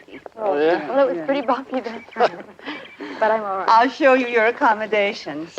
Miss Vaughn, Yes. may I speak to you for just a moment, please? Of course. Please, forgive me. Why don't you folks wait for me inside? We'll do that. Yes, ma'am. I think Alice would top 8.5 on the breathalyzer. She must know the pilot. Only way to fly. Hello. How are you? Radar reports the plane has landed at these coordinates, in this vicinity. That's about a 20-mile area. Well, that sure narrows it down. My pilot and I know it very well. We will find it. He sure takes his time. He's a very busy man. Well, so is Tom. Honey, and if the man is busy, the man is busy. So cool. I'm sorry to have kept you waiting. I'm Dr. Wyness, chief of the medical staff here. Doctor, this is Mr. Dr. Ralston. Wyness, I'm Tom Ralston. It's a pleasure. I hope your accommodations are comfortable. They're fine. This here is Mrs. Ralston. Pleasure. Bernice. My name is Bernice. As I explained, they're interested in getting a very special baby. Well, the best way to select one is with your heart. Well, what do you say, Bernie? You get the pick of the litter. Well, honey, my heart just doesn't see anything I like. They all kind of look like prunes. Huh? What do you say, Doc? Is this it? Well, it takes about 2 weeks for him to fill out and have that beautiful look that we're all so used to. But 2 of our girls are due tonight, or tomorrow. Good. We'll see how well they do. But you must understand, Mrs. Ralston, all newborns look pretty much alike. Well, you must understand, Miss Vaughn. My wife just doesn't want any of these. So we'll wait around for the right little fellow, okay? That's right. What can we do around here? I feel like a burrito, honey. Or are there some sights we could see? What is there to see, Doc? Well, perhaps you'd like to see our beach. It's lovely. Could we, honey? Yeah, you can go walk on the beach. Alice, would you? Yes. Let me show you the way. Please follow me. Thanks, Doc. See you later.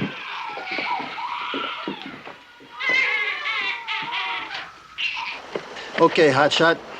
Now that we got rid of the nursey, you want to tell me what all that eyeballing was about between you and the doctor? Yeah, I'll tell you. The doctor and I know each other. He hasn't placed me yet, but he's working on it. Big surprise. He's a wholesale butcher who got his license yanked about 6 years ago. Had an abortion clinic in the valley, and quite a few of his patients died. And you helped nail it. Small world, huh? I hope it's small enough for Pete and Joe to find us. Mr. Ralston, Mrs. Ralston. Yeah. The doctor wanted me to tell you. Oh, one of the girls is having the baby? No, not yet. We gotta let nature take its time. But he was worried about you being bored, you know, and didn't want that to happen, seeing how important you are.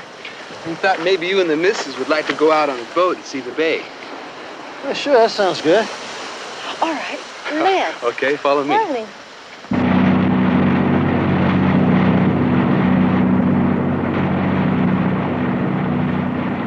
It's beautiful out here, isn't it? Yeah, just like in movies. Ah, the wind, the sky, the spray ruining my hair again. The sharks? What? These waters are full of sharks. Oh, you're kidding. I'm not kidding. He smiles like one. I'm just glad Dr. Frankenstein didn't recognize you. Maybe I'm not that memorable. I'd be very embarrassed to have you think that, Sergeant Anderson. You're most memorable. Even after these many years, 6, isn't it? 6 very long years. But that's unpleasant reminiscence. Unfortunately, you've intruded into my exile, prosperous, but sometimes lonely exile. Now, I'd appreciate it if you'd turn around. Now, turn around. Walk.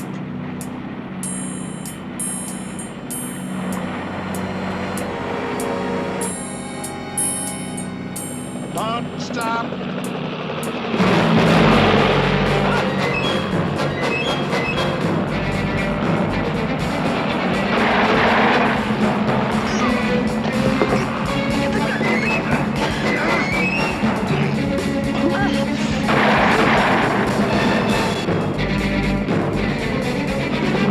Go right at him. Drop down as quick as you can and go right at him, man.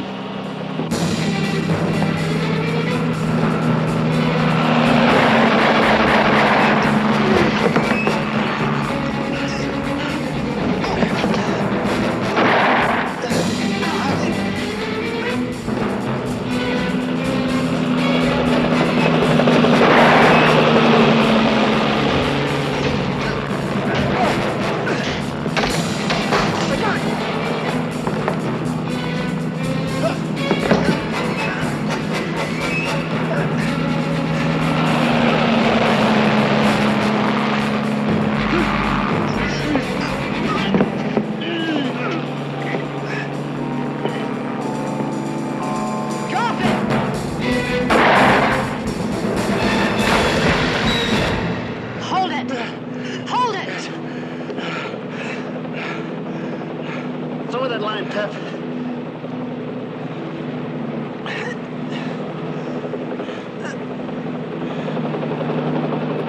Uno se cayó al agua. Looks all right now.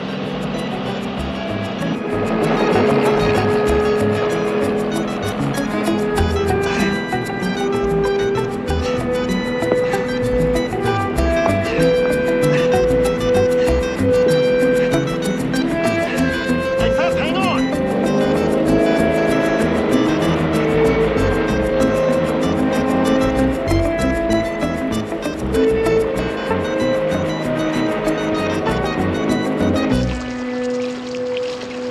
It's kind of pretty here. Sam, I didn't tell you. We found Minder's body washed up on a beach.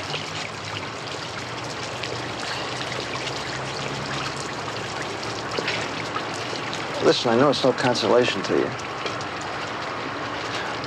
but we got an airtight case against the rest of these guys. For sure. Bill, you and Pepper, at least it'll happen that much less. Let's hope so. Thanks. It's a hell of a problem. How are you feeling? Okay. Have you made a decision yet? No. He made it for me. He kicked for the first time today.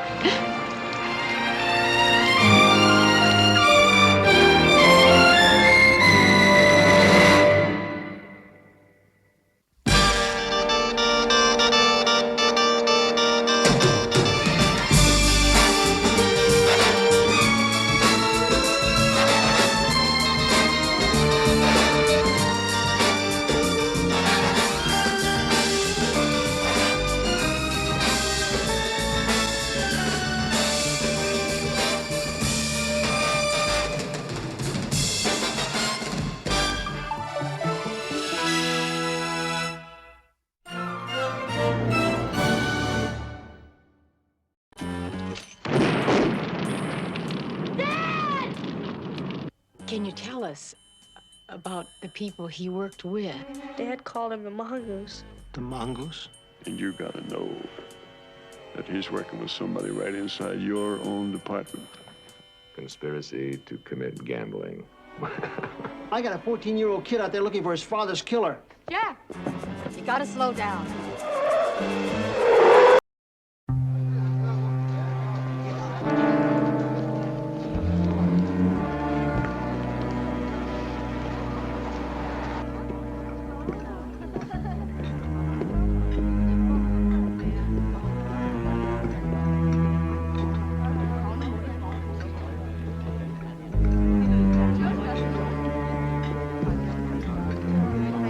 Pepper. Hey, Lee. Bill. Gee, been a little while, huh? It's good of you to come.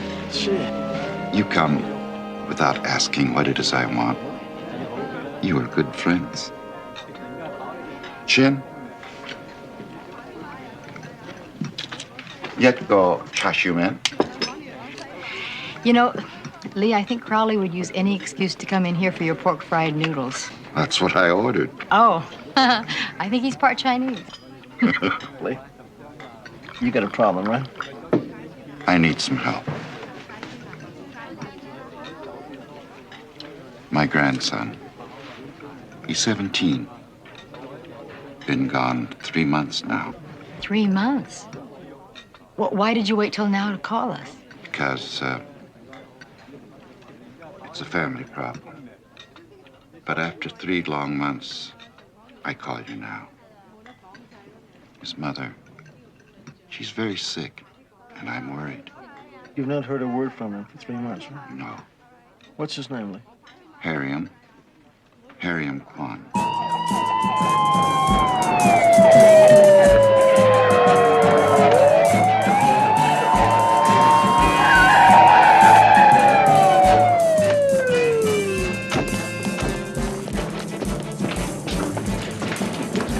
Nothing to be alarmed about.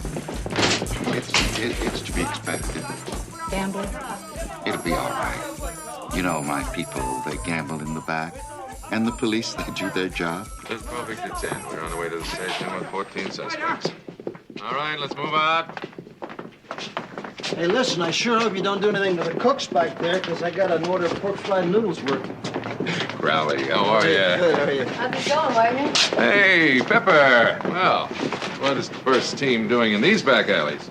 Surely it can't be the fine cuisine in this dump. Well, I don't know about that. Well, it must be pretty slow down there, huh? You guys got nothing to do except hassle old men? Oh, now, wait a minute. This is a commercial operation. Advice gets a lot of heat if we don't take these games. Besides, it's not that easy. So what are you doing here? Mr. Kwan's grandson is missing. He was just telling us about it. Well, he'll turn up. Probably running with one of the gangs. These people have really gotten out of hand. No offense. They're all loaded up now. What about this guy? Yeah, book him. Like I said, it's not that easy. See, that guy, he's a lookout. Anybody suspicious comes in here, he pushes a button behind that counter, and bingo, the game is over. And by the time you get in the back, it's chess and checkers and chopsticks, huh? Right.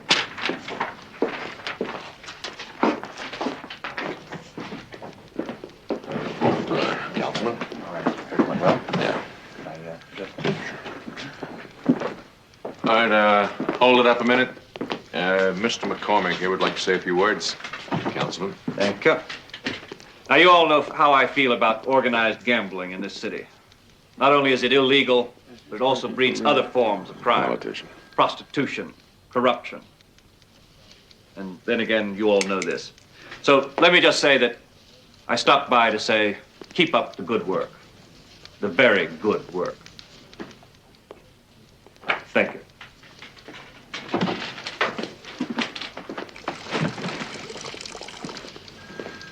Your lieutenant explained to me about how you took the lookout. I'd call that good old police technique, Sarge. McCormick, why don't you can all that crud you dished out in there and save it till next year when you run for re-election? Did you have any problems? Fine. You sure you got him? The tickets? I got them. Now, hot dog, about our bet. I'll tell you what. I'll give you the Rams in 3. I got the Rams, but with 7. 7? The spread is 3. What are you trying to do, hustle me? All right, you bandit. You got 7. Now let's get going before we miss the kickoff. Dad? Thanks. Why? I still got a good bet with 7. I mean, thanks for giving up your golf today. I know about the tournament. Mr. Bain called while you were in the shower. Well, I'll tell you something, bandit. Something dumb. But I'd rather spend Sunday with you than play golf in the Masters. Now let's get... Wait a minute, where's the radio? Go get the radio. Man.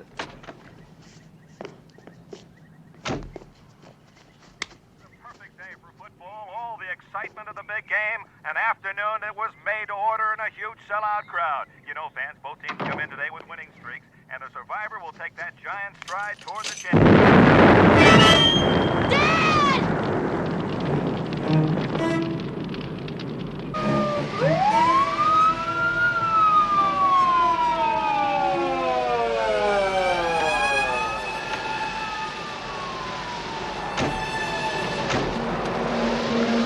Hey, Paul.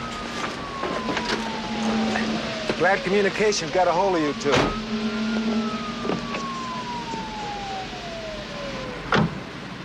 Some mess, huh? Anybody in that thing? Curtis Forrester. The reporter? Right. You got any suspects? We just got started. That's his kid over there. He was standing near the house when it happened. Your kid saw it happen? Yeah. I need someone to question him and then transport him over to Barton Hall. Barton Hall?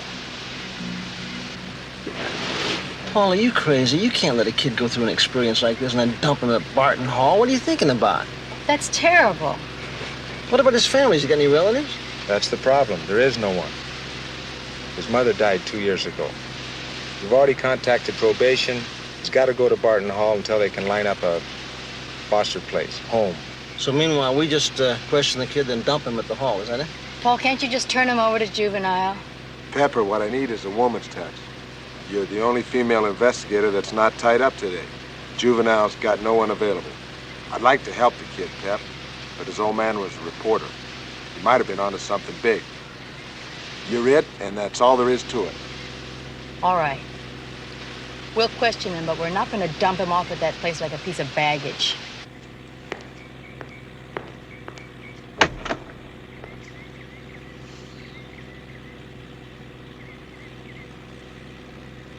Want to talk?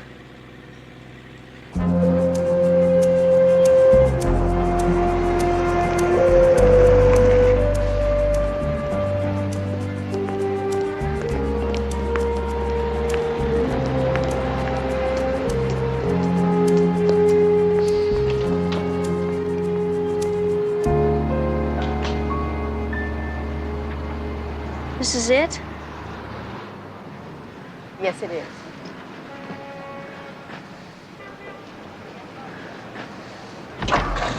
Bill, where are we going? Not here.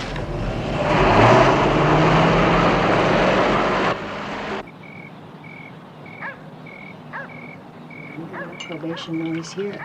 I mean, the boy's been through hell. It could be weeks before he's able to open up to anybody. You know, it's just gonna take a while for him to face what's happened. Why don't you take this in and talk to him? The department is gonna come down in the middle of your back for hiding him here, and you forget it's not our case. It's homicides. How quickly you forget. Go in and talk to him. Here.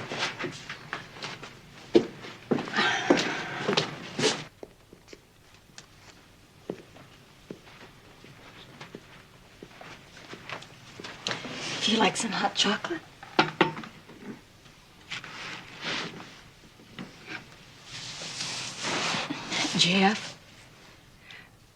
Jeff, we need your help to find out whoever is responsible for your father's death. We know how terrible you feel and how much he meant to you, but we need your help. Jeff?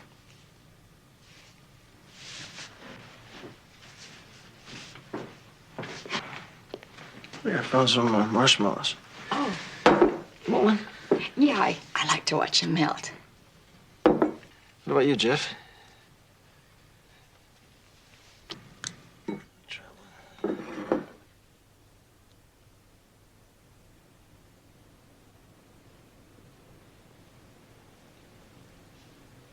Jeff, we think your dad was mixed up in something pretty big. You have any idea what it could have been? I mean, I really want to catch the guy that did that to your dad. And I promise you something, I will. But I can't do it by myself. We need your help, Jeff. Will you help us? I'll help you. I want to help you. Son, do you know what your dad was working on? What kind of a story? No. He didn't talk about it much. He used to talk with Mom, but...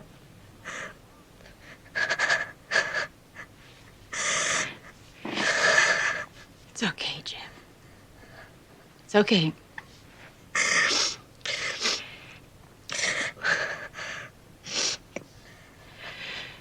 Can you tell us about the people he worked with? You mean on his own? Yeah. He had an informant. He used to talk with him on the telephone. They used to meet all the time. Do you know his name, where he lived, anything like that? No. Dad called him the Mongoose. The Mongoose?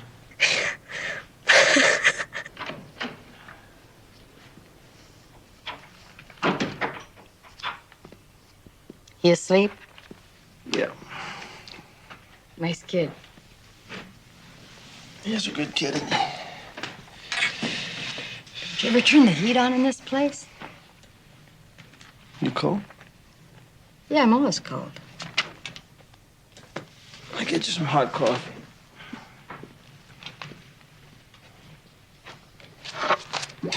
You know something? What? I saw a side of you I never noticed before tonight. Oh, like what? Like I make cold coffee? No, that you'd make a good father. Yeah? Yeah. Jeff got a lot of strength from you.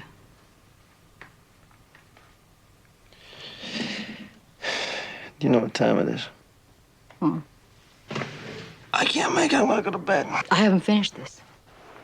Well, I'm going to give you the keys to the car.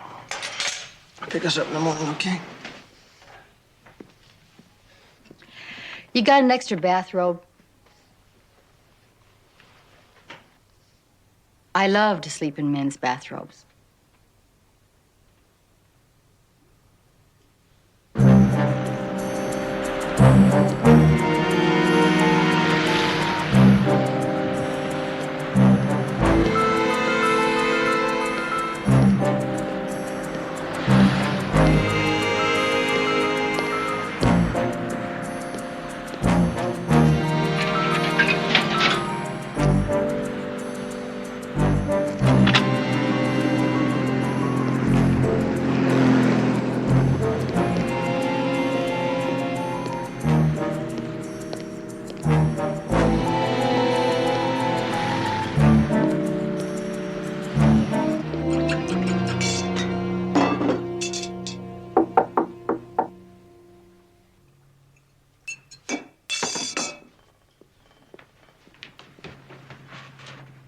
Yes? I'm from the probation department. Sergeant Crowley? No, Sergeant Pepper Anderson. I'm Mary Snyder, juvenile probation officer. I've come for the boy. You realize you were supposed to transport him to Barton Hall last night. The boy is here. Yes, he is here. I made some coffee. Why don't You don't have to explain your behavior to me, Sergeant. This is a juvenile court order for the return of Jeffrey Forrester. Hey, Pep, how about... Bill, this is Mary... Snyder. I'm with probation. I've explained to your friend why I'm here. The boy's asleep. Would you please wake him?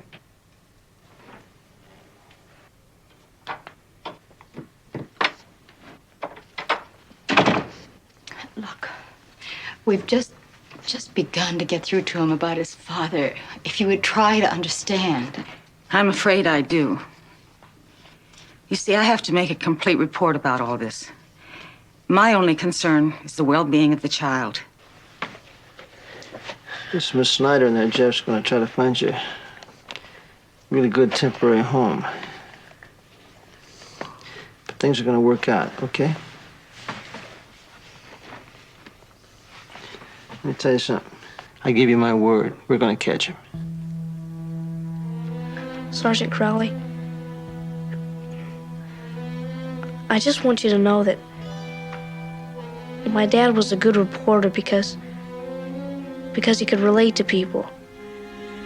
He could put himself in their shoes, take on their problems. My mom told me that once. She was right.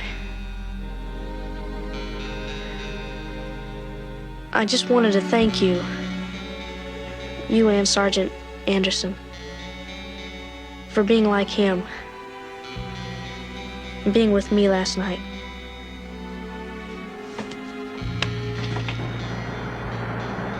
Where is Jeff? I called everywhere. He's with the probation department. They're trying to find him a suitable home. A suitable home? That's right, sir. Mrs. Longley, find out who the chief probation officer is and get him on the line. I thought a Lieutenant Salvino of homicide was assigned this case. That's right. He is. We're assisting him. Mr. Bain, could you tell us what Forrester was working on? What stories? He was working on several assignments. Like what? Consumer fraud, a profile on bank robbers. Yeah? What else? Corruption in city government. Involving who? I don't know. Kurt was the best guy here, and you people know it. And when he was on standard assignments, he touched base with me. But when he was into something big, he'd go full bore and alone till he had his facts. Which of these would you consider routine? Consumer fraud. Who's the mongoose? What? Jeff mentioned that his father was working with somebody called the mongoose. Who is that, Mr. Bain?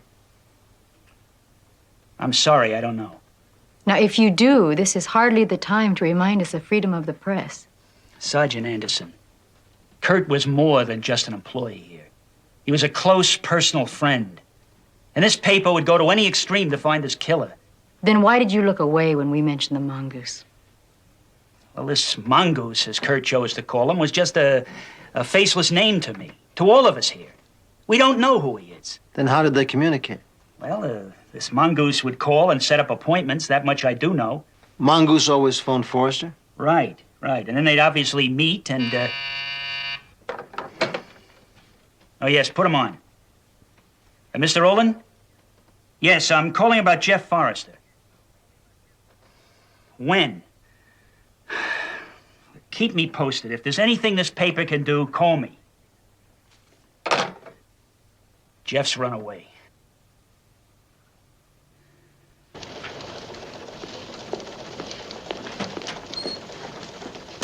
Crowley, what in the hell are you up to? Oh, I'm just screwing around here, Captain, tightening up the pencil sharpener. Don't get cute with me.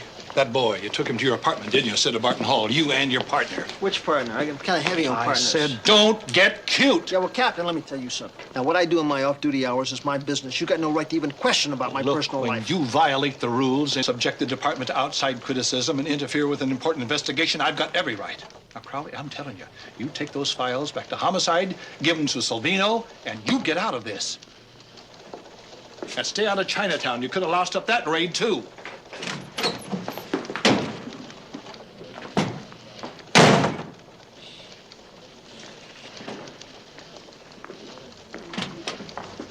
Now, what do you guys have? Would you steal his holster or something?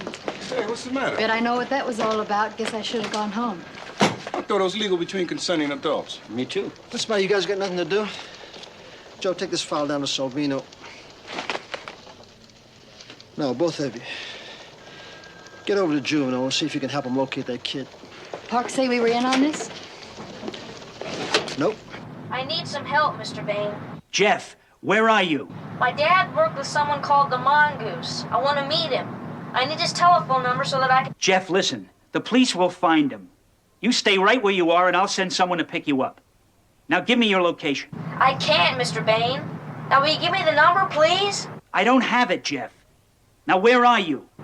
Well, I'm not in any home, I'll tell you that.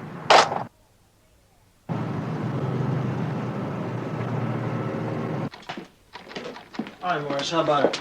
Look, Bill, like I told you before, you don't give me the court order, I cannot give you the tolls. Now, I'm sorry, but that's company Morris, policy. like I told you before, Pepper is with the judge right now. She'll be here any minute. I'm sorry. Sorry, hell, I got a 14-year-old kid out there looking for his father's killer. I want Forrester's tolls, Morris, and I want them now. Bill, please, sit down, relax, huh? You talk about your red tape.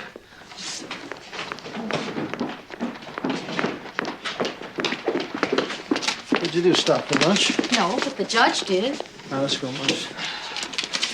Read it later, will you? Listen, if you want all the subscriber information here, it's going to take a while. We'll wait. This is the Wikisix. He's got to be one of these 6 phone numbers. We'll try him. First, I want to check that house, in case Jeff might be there. You know, you're sticking your neck way out in this one. Why? Homicidal. Look at that. That's Forrester's house. 12Y50, requesting fire units to 1338 Sunshine Terrace. There's a van pulling out. Let's get it. 12Y50, 12Y50, requesting a clear frequency. We're in pursuit of a possible arson suspect from 1338 Sunshine Terrace. You got that? Roger. Take it a little easy, huh, Bill?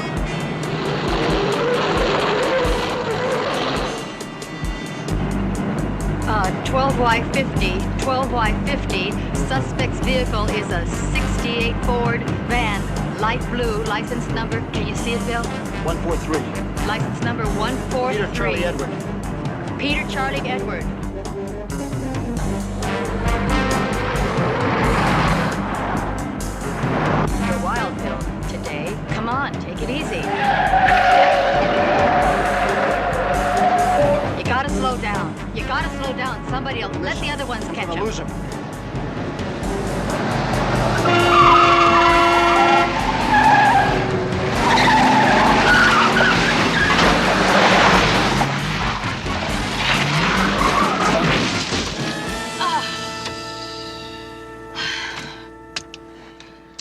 12Y50 requesting a traffic unit.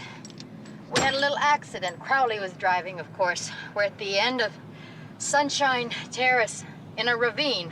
Would you believe it? Suspect last seen heading westbound on Trent. You gotta change your driving habits. Get out of the car.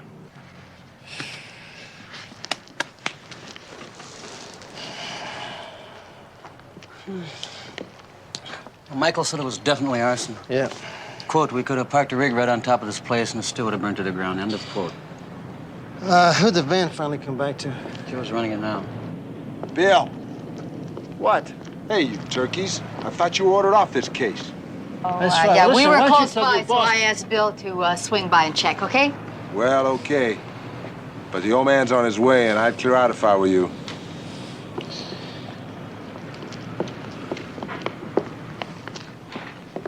Hey, Bill. That van was stolen out of Las Vegas. Radio car just located it 6 blocks west of here.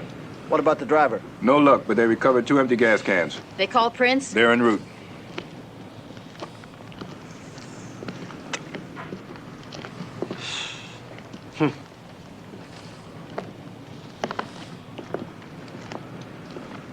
What else can happen to this kid?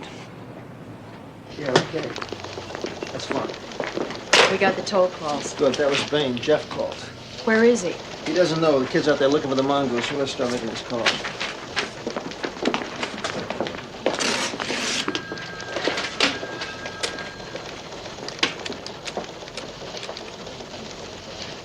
I'd like to speak to the mongoose, please.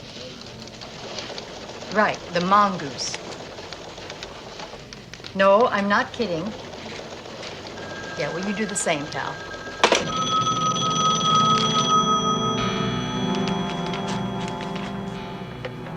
Yeah. Mongoose? What is this?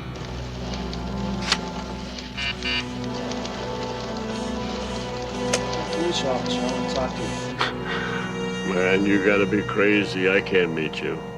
I'm being watched. Okay, then I'll come meet you. You know where I live? Look, buddy, I told you I'm a cop. I've already run your number. Sure, I know where you live. Yeah, all right. Yeah, but not here. You know, a synagogue at 8 in Oxford. Tonight, 7 o'clock. You and be alone.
You, Jerome?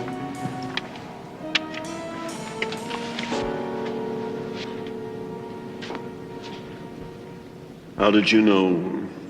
Right. The telephone company, huh? It's all right. That ain't my real name anyway. Forrester picked that one out. The real Jerome Stallings, was killed. Traffic accident. And you're who? Mongoose. That's enough, Mongoose. What was Forrester into? Man, for all I know, man, you got to be a part of the whole thing. Part of what whole thing? Corruption. That's what Forrester called it. That's all I know. Look, pal, now you get to the bottom line, or we're going to go down to the station, trench, and then we'll find out just who you really are. You get my message? Right. John McCormick, your esteemed councilman, is in debt. He's a big loser.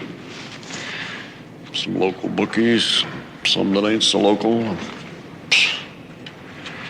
And what? And he's getting paid off. A big gambling syndicate to keep the heat off of Chinatown. It's a Chinese syndicate. And you gotta know that he's working with somebody right inside your own department.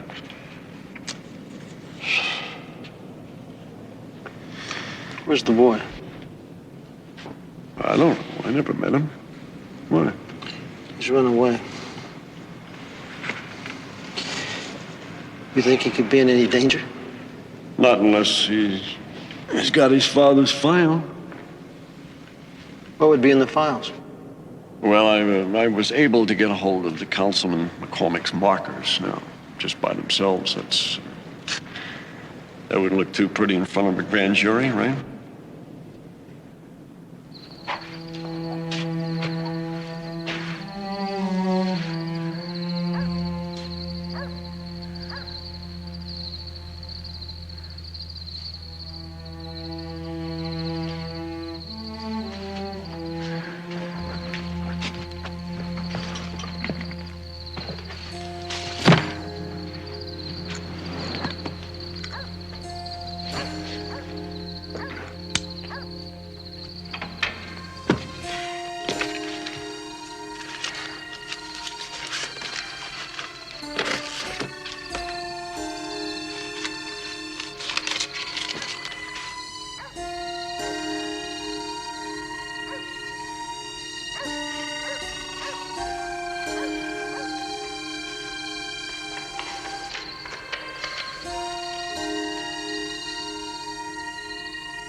There he is. You want to tell him first about his grandson? Yeah.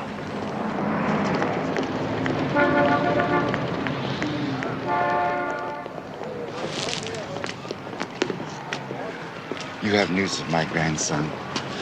Lee, we have some bad news for you. Your grandson's dead, Lee. He was found in San Francisco, a drug overdose. It is as I feared. I have relatives there that can bring him home. Is there anything we can do? No. I have already caused you both much trouble. I will tell his mother. It is a family matter. Lee, there's another young boy who's in trouble. His father was murdered, and I'm afraid that some of your people are involved. We need your help, Lee. What can I do?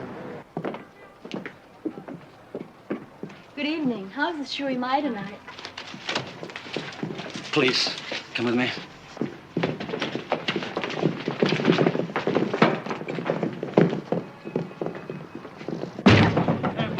You're all under arrest. Everybody freeze. Get your hands above the table. Steve, come in and tell him, will you? Mọi người, ngồi như này này, nào, ai, gặp anh Joe xong lại đổ bốc. Larry, cover that door, will you? They're gonna get their names. Everybody's name. Anything's gonna happen? Something better happen soon. I'd sure hate to have to explain this raid to Parks. I hate to have to explain anything to that hardhead.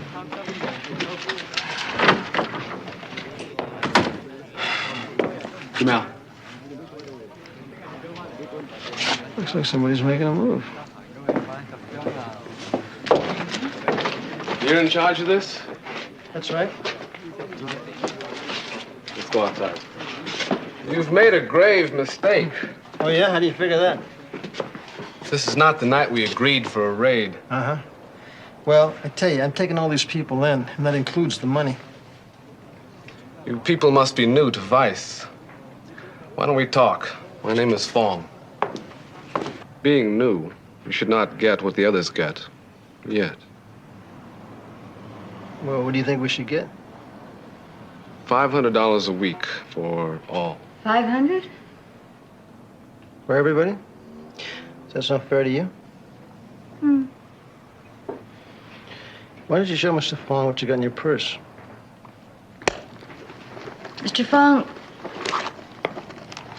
we'd like your help with a little matter we're investigating.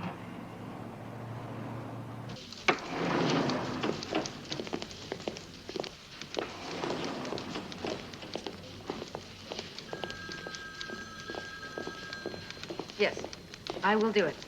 Okay, thank you. How can I help you? I'd like to see either Sergeant Anderson or Sergeant Crowley. I'm sorry, they're both out. Can I help you?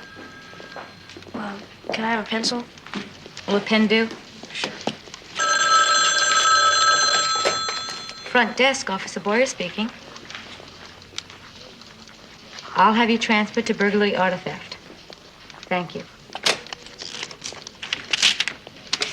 Could you please give this to Sergeant Crowley? It's very important.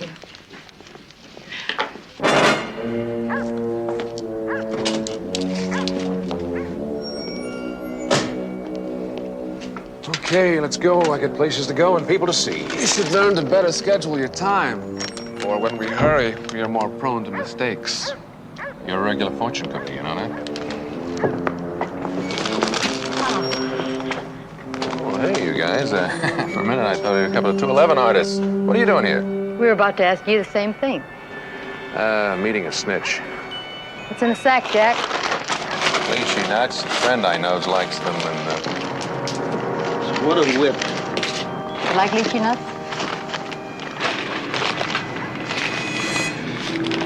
You know, that was real stupid of you. I bet you had more smarts than this, Wagner. Okay, you got it. You're under arrest. Crowley, I have read every manual there is on interrogation. You're wasting your time. Book me. what's criminal conspiracy doing on this anyway? I mean, where's internal affairs, huh? Oh, I get it. Conspiracy to commit gambling. Well, that's worth about a $50 fine. What about conspiracy to commit murder? You crazy? You know what a guy gets when we bust him for gambling? A $10 fine. The law is a joke. Nobody cares. So when I got offered $100 a week to do the same thing I've been doing for 5 years, well, why not? But get off this thing about murder. Did you know Curtis Forrester? Sure, a hell of a nice guy. Well, we think your politician friend may have killed him. Or had him killed. McCormick, come on. He was about to expose him, Wagner. And your involvement in Chinese gambling interests. Crazy. You believe this? You recognize that? Sure, it's McCormick's phone number, so. These are Forrester's tolls. He phoned McCormick 3 days before he was killed. Obviously to confront him with the story. My name is Jeff Forrester. My dad was Curtis Forrester. Yes, he had your name and number in an appointment book of his. Could we meet someplace? I have to talk to you. Yes, sir? Okay. Thank you. Crowley, I won't bore you with specifics. Do you have any idea what you're doing? Pepper, bring in those tapes, will you? Being new, you should not get what the others get. $500 a week, or all. 500? I'm sorry, Chief. We just don't know who was involved. Bill? Excuse me, I don't mean to be rude, but Mr. Mossman here. I mean, what is the Attorney General's interest in this case? Forrester went to them, for obvious reasons. I've been studying your techniques, Sergeant. Do you conduct all your investigations in this fashion? In what fashion? Unilaterally? I think the important thing right now is to get the job done. And we got two immediate problems. Find Jeff Forrester and bust McCormick. Yeah, Joe, what do you want? Excuse me. Forrester boy left it at the desk for you. Sergeant Crowley, I have most of my dad's files. I'm going to meet with someone who may help. I'll keep in touch. Sorry I missed you, Jeff. Joe, you and Pete get a team together. Check every hotel in the downtown area. What kept you? Fong was late. Taking care of it. There won't be any more. What's that supposed to mean, Wagner? Well, it's simple. We had an agreement. I take care of the games. You keep everything in line. Well, Councilman, you went too far. It seems you're involved in a murder. Curtis Forrester? You've been smoking some of that weed that you boys confiscate. I know he talked to you. I've seen his tolls. And I know he was about to give us some big headlines.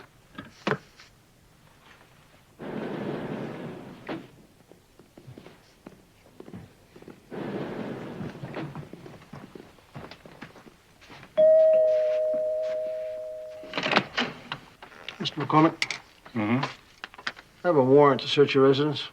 Well, that's it. Yeah, now let's see what the lie detector says about Councilman McCormick. Hey, Rob. So, what do you think? Our councilman is being very cooperative. Oh, I avoided any area that could jeopardize your gambling conspiracy. Notice that. Thanks. What about Forrester's murder? Oh, he's clean, Pepper. They never met. Forrester did phone to set up an appointment. McCormick thought it was about a story on his good record in fighting crime. But McCormick and Forrester never met. That's right. Okay, thanks, Rob. Yeah, thanks. Listen, call Bain's office. See if you can come up with any more background on Forrester's assignments. What about robbery, homicide? You want me to call them? Pepper, just call Bain's office, okay?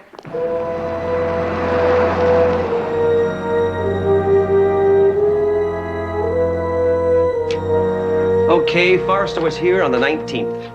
Mr. Hawley, what was his primary interest with the Bureau? He was writing an article on the futility of robbing banks. You know, because of the security, cameras, everything. We solved about 9 out of 10, which is pretty bad odds for a crook. And he also looked through the outstanding suspect files.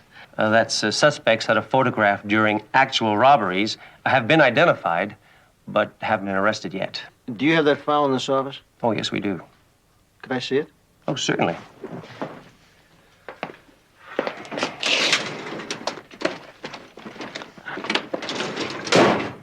Most of them have been reduced to wanted posters. Forrester looked through this whole book? Yes, he did. Several of them interested him. Oh? Well, one in particular because he took it with him. Let's see. Looks like we got our work cut out for us.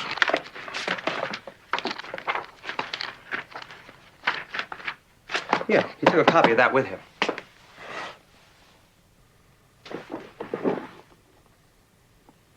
Looks like... We're gonna move on it.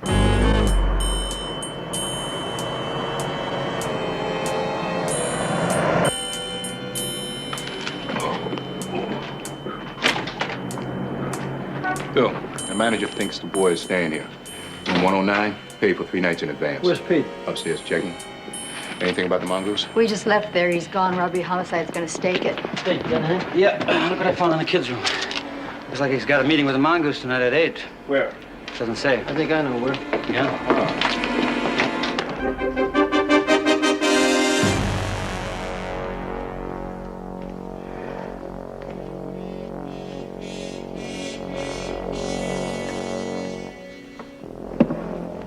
Jeff, over here.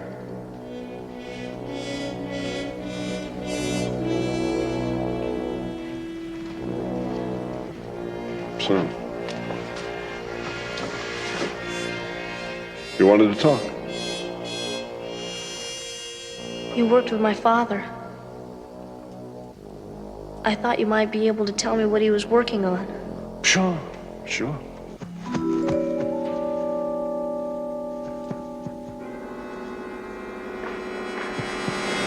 Hey, Joe.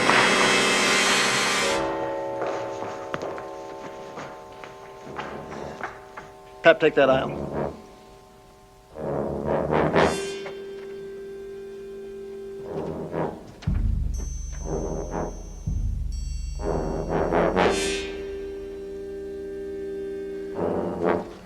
It's your dad's file?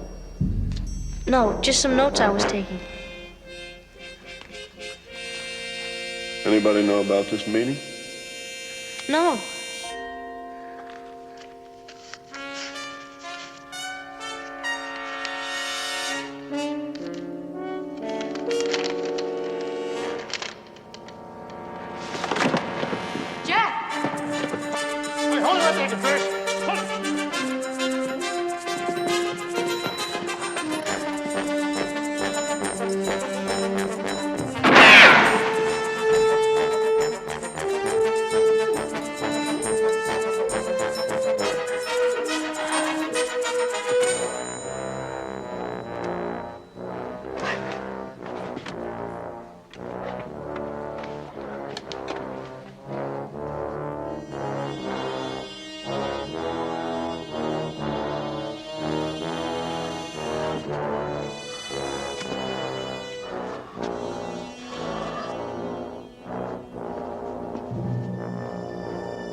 What happens to Jeff now?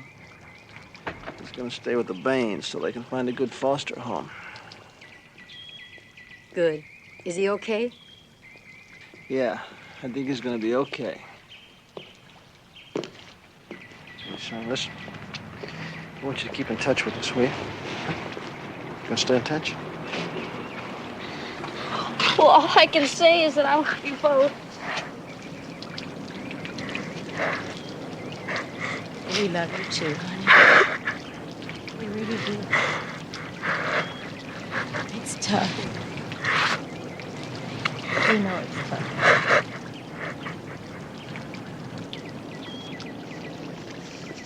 Hey, Jeff, listen, what do you say I got this Sunday off. Why don't I come by and pick you up? Spend the day together, okay?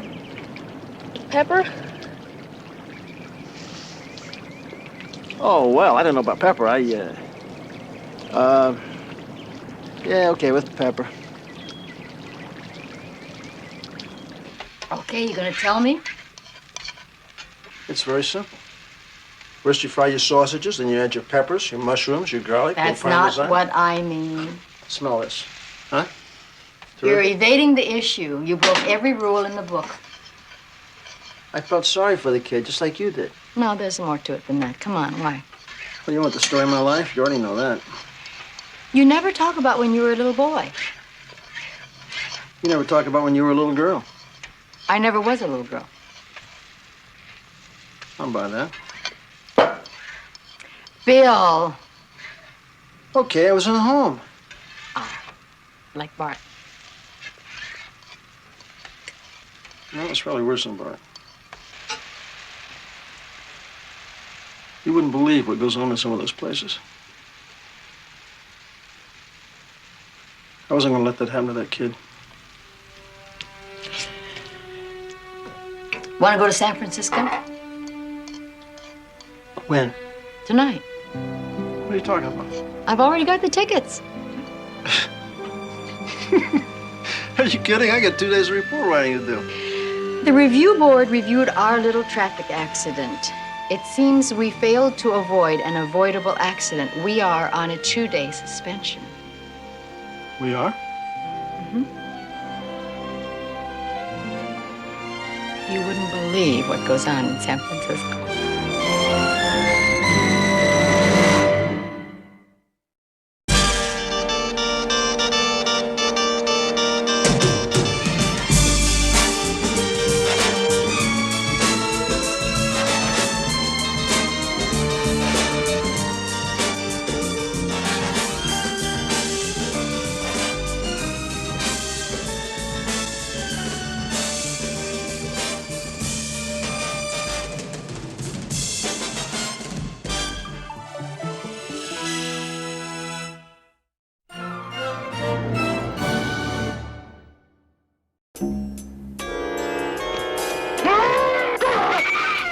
Trick or treat, Daddy. In case you haven't been listening, Charlie, I enjoyed the lunch. But the matinee turned out to be a rerun of something I didn't particularly enjoy the first time around. You may be a cop, but you're breaking the law, pal. Someone picked the lock, dumped off Miss St. Clair, and then just vanished? Yes. Kissed the girls and made them die!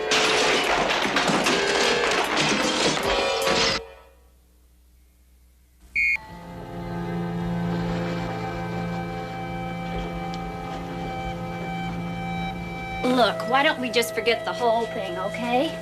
It's late, and I've had a couple of prospects waiting at the office since 12:30.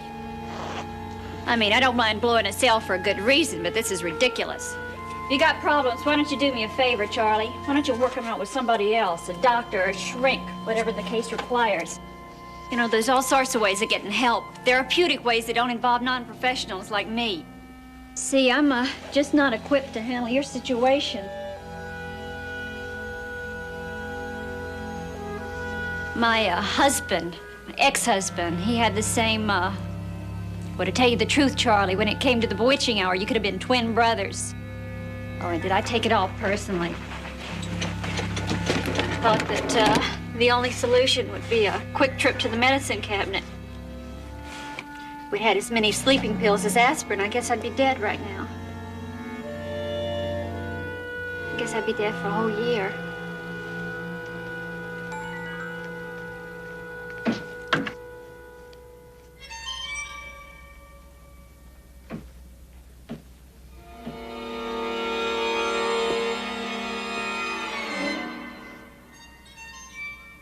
In case you haven't been listening, Charlie, I enjoyed the lunch.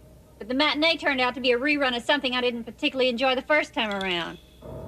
So, when you're all zipped together, I want to be taken back to my office. At least if I can make a sale, the day won't be a total loss.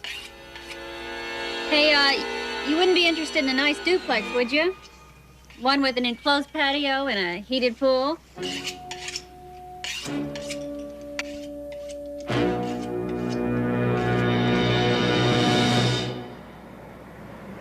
12Y50, code 1. 12Y50, go. 12Y50, what's your ETA to court? 12Y50. Tell the DA that I'm running a little late. I'll be there in about 10 minutes. 12Y50, roger.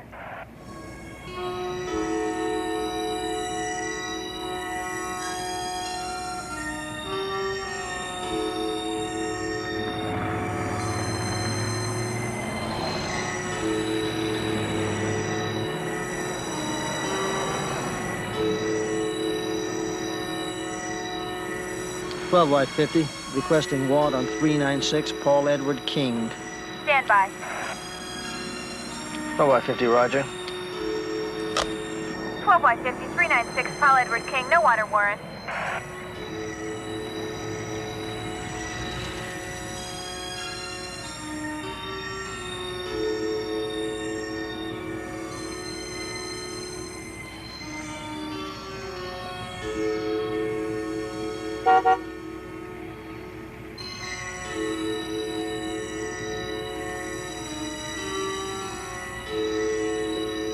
Pull around the corner. Just pull around the corner.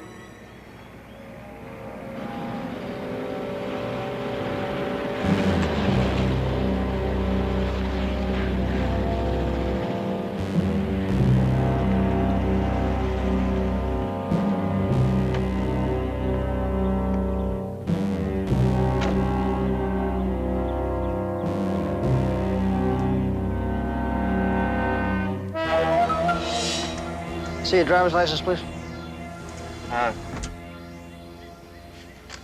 What's the problem, officer? Certainly couldn't have been speeding. Is your current address, Mr. Hollis? Yeah. Look, I'm in a hurry, so if I've broken some law, I'd like to know what it is. Where are you headed, sir? I asked you what the problem was. I don't have to tell you anything unless there's a legitimate reason. Sir, you seem very nervous to me. You're perspiring a great deal, you know. Good Lord. It's 102. You stop me because I'm perspiring? Do you mind stepping out of your car, please? Yeah, I mind one whole hell of a lot. You want to please step out of your car, sir? Look, I'm an architect, okay? I own my own firm. If you're interested, it's about 6 blocks straight down. It's 4222 Elm. My name is in the lobby and on every door on the top floor. You want to give me your car keys? You gotta be kidding. No, sir, I'm not. You want something in that hand, I'll give you my lawyer and about 5 of his associates. Take one step back. Take one step back. There you go, right there. Now stay right there. I mean, stay right there. You may be a cop, but you're breaking the law, pal. You open that trunk and your department's gonna be in the middle of the biggest lawsuit it's had in 20 years.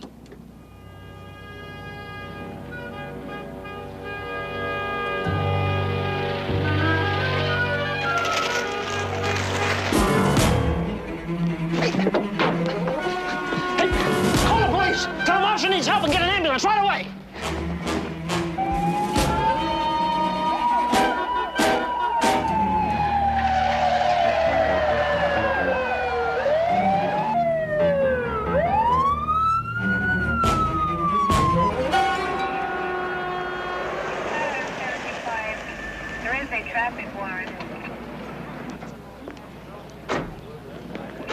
Who put out the call?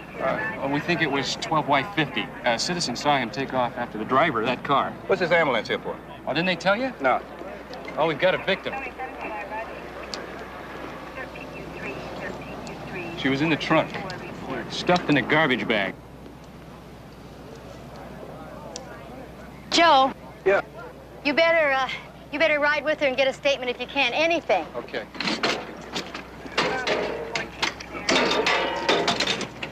Okay, fella.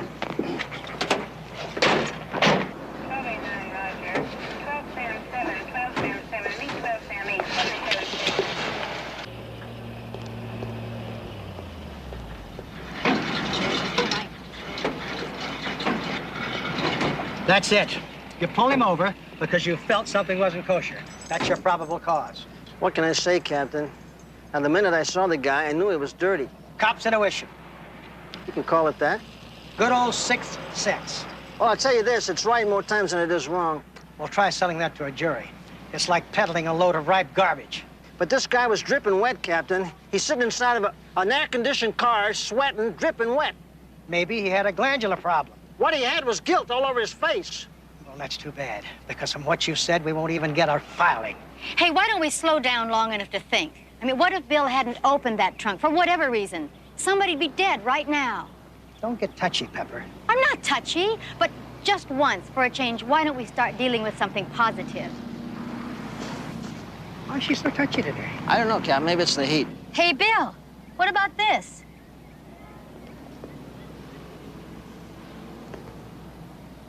That's it. You had to have seen that, Bill. That's your probable cause right there. Come on, Bill, that's blood. That's physical. That's the strongest PC you can have. No, the blood wasn't on the bumper when I stopped the car. I'm sorry. I'm sorry.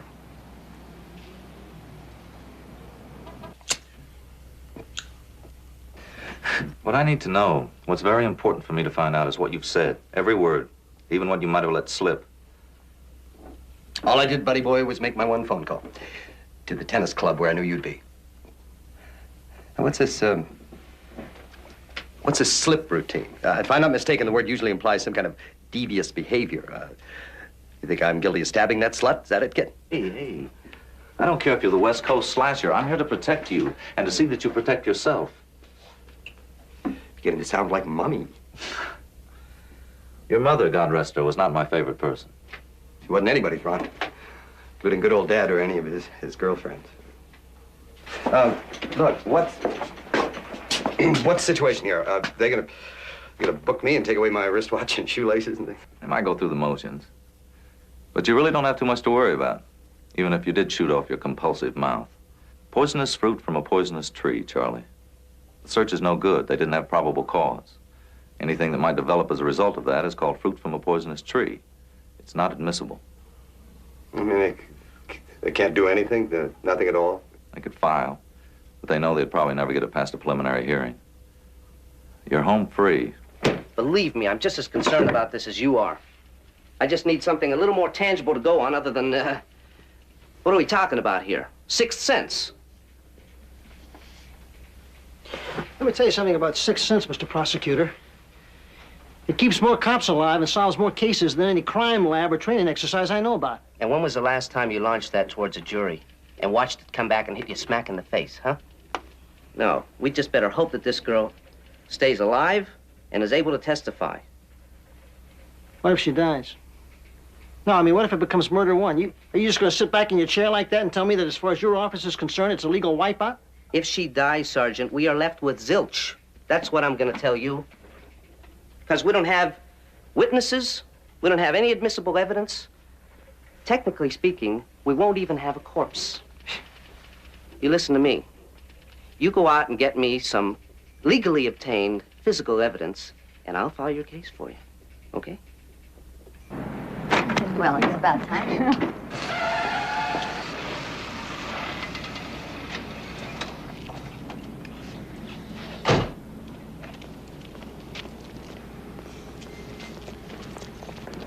Well, I see it went about as well as we expected, huh? Just once, I'd like for the public to get a good close-up look at our judicial system. Just once. How are you? What are you doing in that clown suit? I thought you were working advice. All good things must come to an end, Billy. She had a little trouble with about 50% of the investigator's exam. I did better than that on my driver's test.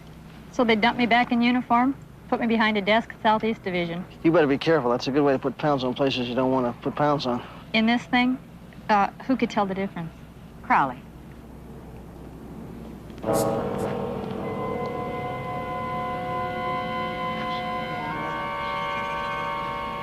Bye-bye, officer. Hope I didn't ruin your day. Oh, we all knew it was going to happen. What's the big surprise?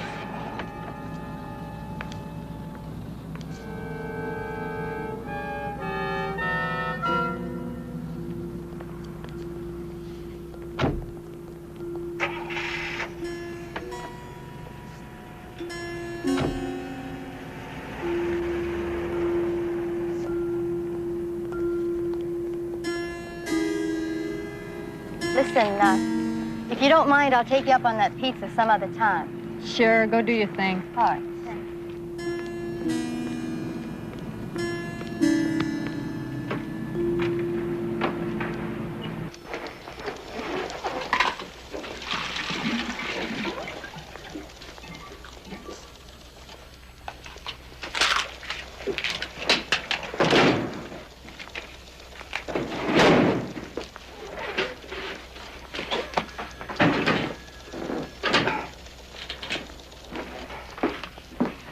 Want to get something to eat? Not particularly. Sandy's across the street. I can call her and she can bring us back some pizzas, okay? Look, you don't like the system right now, and neither do I. But neither one of us has had anything to eat for over 7 hours. Come on. I'll treat. I'll even leave the tip this time, okay? I'm looking all over for you. George's call from Central Receiving. That girl that you found, the stabbing victim, well, she just died.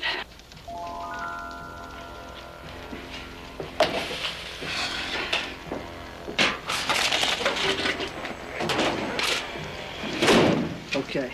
As far as I'm concerned, we got a whole new ball game with a whole new set of rules.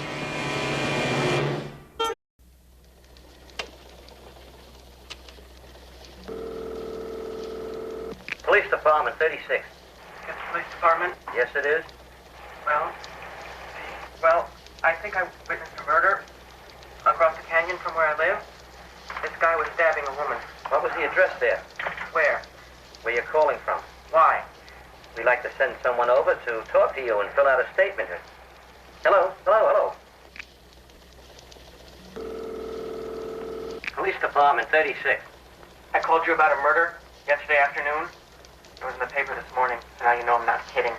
You said you saw a woman being stabbed across some canyon. Wasn't that it? I saw the whole thing through a telescope. Just like it was Don't happening conspiracy, right in Sergeant front Crowley. of me. Like Sure, of course I did. I could. Like you could what? You just give me the address and I'll be Like right I over. could reach out and touch them I don't think it's silly at all. No, I think we better talk as soon as possible. Could you Sooner identify the them? better. Either the attacker or the victim? 4307 36th What was Street. your name again, sir? Okay, you just sit tight. I'll be there in 15 minutes. I didn't give you my name. You're not going to trick me either, so don't try.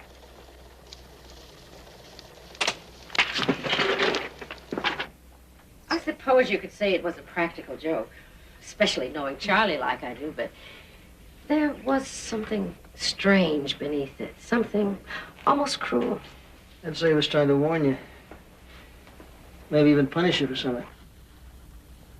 Seeing this thing in the dark could give you a heart attack. Oh, mine's been broken too many times. You know, Hemingway said, getting broken makes you stronger. He said that in The Sun Also Rises, and it's true. I suppose that is how I've been able to survive so many incredible things in these past 30-odd years. You are a prostitute, aren't you, Miss Wallace? So, the cop's mind works like the mind of every other cop. No, I just had a hunch you didn't earn your daily bread sketching nightlife at O'Connor's. So I had you checked out, and I was right. And from now on, the old hussy gets the respect she deserves. I think our friend Hollis is a psychopath, and I also think he's killed more than one girl. You can help me by telling me as much as you know about this guy, simply and honestly. I met him at O'Connor's. I suppose you could say we were attracted by a mutual interest in art. On occasion, I helped him find companions. You didn't date him yourself? Just once. Right after we met, he took me to dinner, then back to a place he keeps. He keeps a place?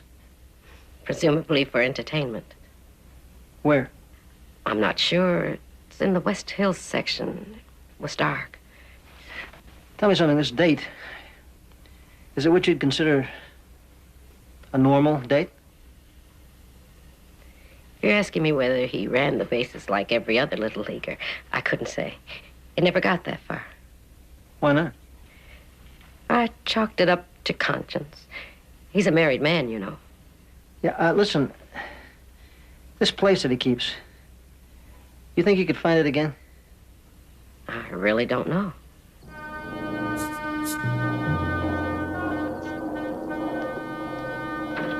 Ron?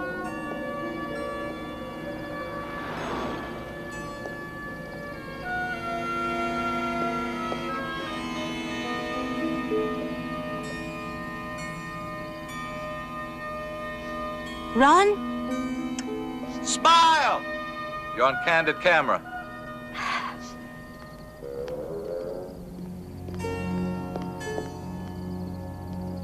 What are you trying to do? Dear heart, I'm trying to announce our friendship to the whole of depraved humanity.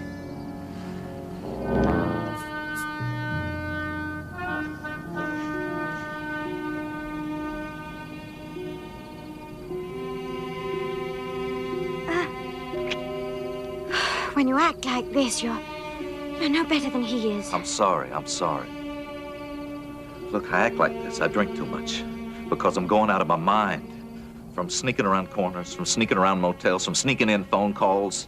Hell, baby, I'm scared half the time and I'm going out of my mind. I just want a life for us. Something. It can never happen. No! That's finished as of now. Look, he's a very confident man and very, very vulnerable. We've never had a better chance. It's just a matter of playing a game with the police. And I think I know how. How's this along here? It looks like the area, but I told you, at night, with a couple of martinis, it all looks kind of bleary. Wait, stop. What? Back up. Back up.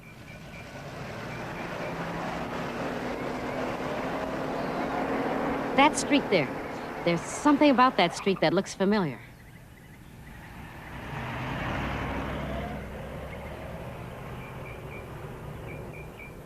See anything? Yeah, hold it. Right up there.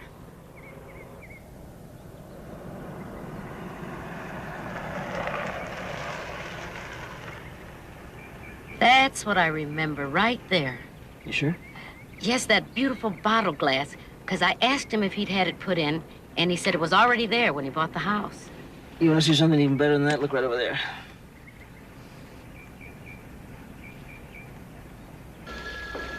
Pepper?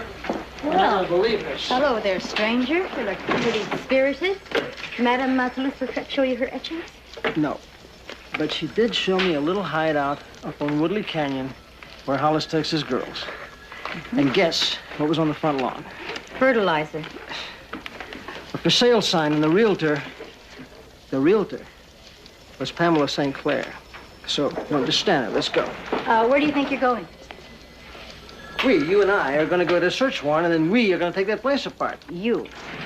Not me. You are headed to court alone. Try Department 95, Judge Kramer. He's issued a bench warrant for your arrest.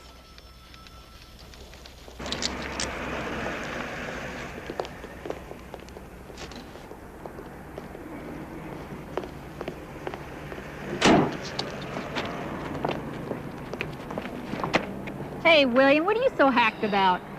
Listen, I don't believe this. I missed a court appearance because I stopped to bust some guy who's got a mutilated woman in the trunk of his car. So what do? They kick him loose. I mean, not even a filing. Me, some idiot judge now wants to toss me into the slam. Hey, listen, at least you've got a little pizzazz in your life. My first day out from under a desk, they send me out to take a Peeping Tom complaint. Some pimply-faced kid up on Stratford Drive with a telescope. See. Hey, Sandy. Listen, are you alone? Why, Sergeant Crowley, what a personal question. No, listen, I'm serious. This might have something to do with what I'm working on. A peak freak? Yeah. You got yourself a passenger. You can't shine on that nasty old judge, William. I'm beginning to have more and more respect for that investigator's exam.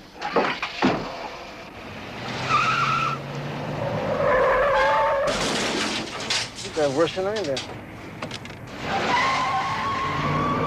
Okay, Sergeant, why don't you come right this way and I'll show you what I mean. My problem is that I'm alone most of the time. My husband travels and he's on the road a great deal. You know, and I feel a woman has a right to a little privacy in her own backyard. And if I get the urge to all of a sudden take it off because I want to exercise or sunbathe, then I feel it's between me and whoever happens to be my guest. I mean, you know, within the privacy of a person's own environment, they have the right to do whatever they want as long as it doesn't hurt anybody else. But I'll tell you what really makes me mad is when I come out here and undress, that snot-nosed kid is up there watching me with one of those 1,000-powered telescopes. Excuse me, Sergeant, I finally found a parking space at the bottom of the hill. The devil is that? Officer Palmer, ma'am, at your service. I asked for a policeman. You got one of our best, Mrs. DeLuca. Officer Palmer's had extensive experience in this type of situation. Oh, yeah? Well, why the hell isn't she up there arresting that creep? Well, it's because you haven't shown us which house yet. Oh. There it is, right up there. You see between those two trees? What is that, Stratford Drive? You better believe it. And what is this street here? Is that Willie Canyon? Yeah, but what does that got to do with anything? Hey, where are you going? You just stay put, Mrs. DeLuca. You've been more help than you'll ever know.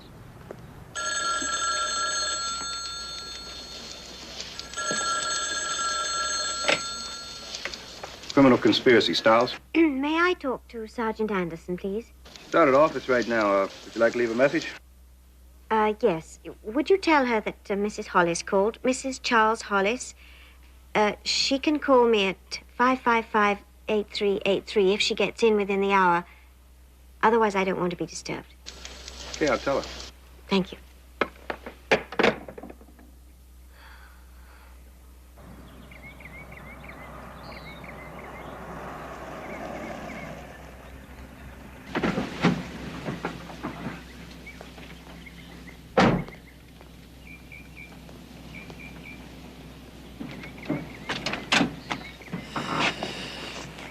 Yeah, it's gotta be it.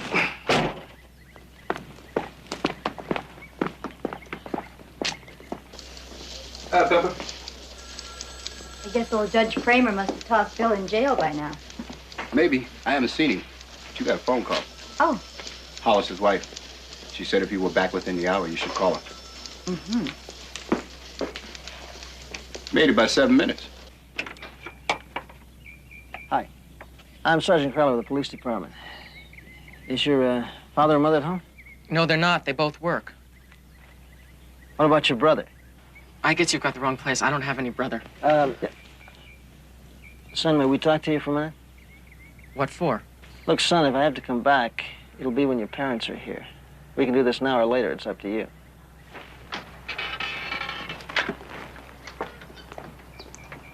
You want to hear something funny? There's a woman down there that's kind of an exhibitionist. She's got the impression that somebody's been watching her through a telescope. Down there? Can I look through it? Sure. Thanks. Oh, yeah. Yeah, that's the house, all right. You wouldn't believe what she's doing right now. Maybe she ought to see a psychiatrist. This thing is really powerful. Really something. Say somebody committed a murder over there. I'd almost feel like I could reach out and touch him with my hands. Well, you want to talk here, son, or you want to talk back at headquarters?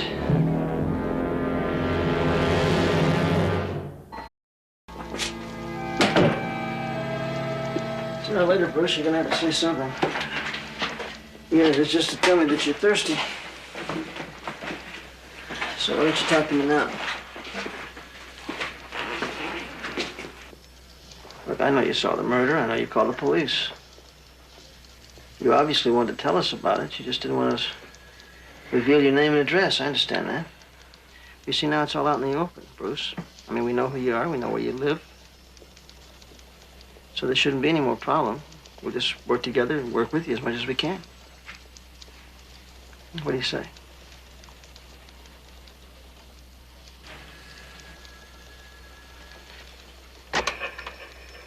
Police Department 36. Is this the police department?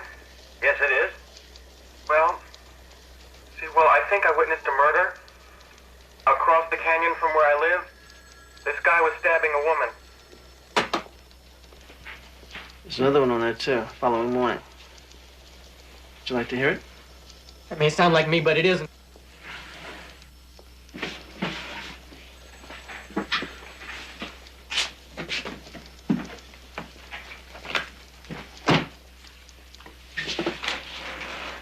That's the victim. That's the woman you saw. One of these is her attacker. The guy who stabbed her 7 times. Now, if you don't want to say anything, that's fine, Bruce. All you gotta do is just lift your hand up, tap the guilty one.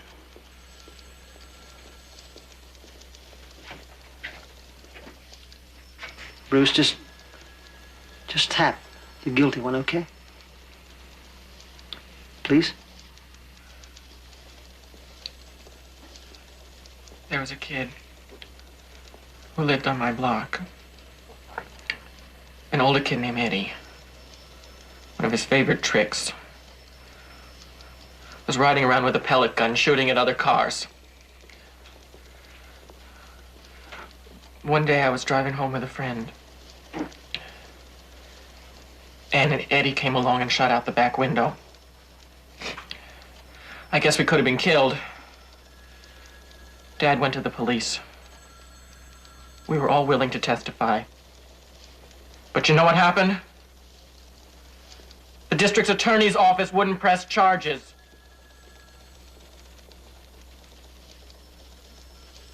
About 6 months later,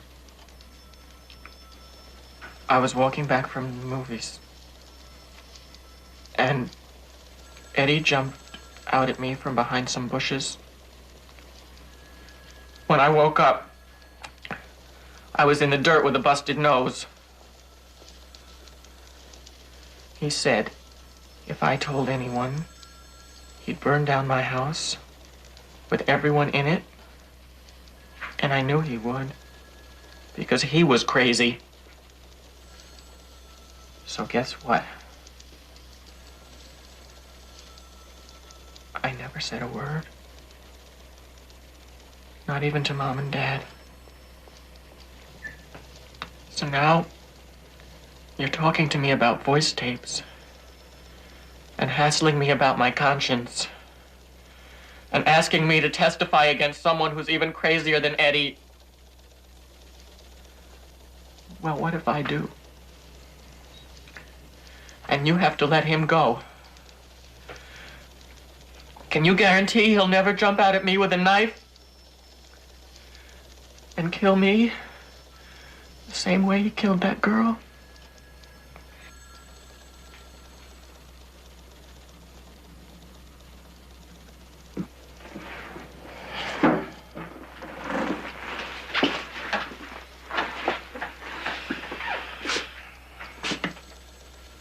It's okay, Bruce. It's okay.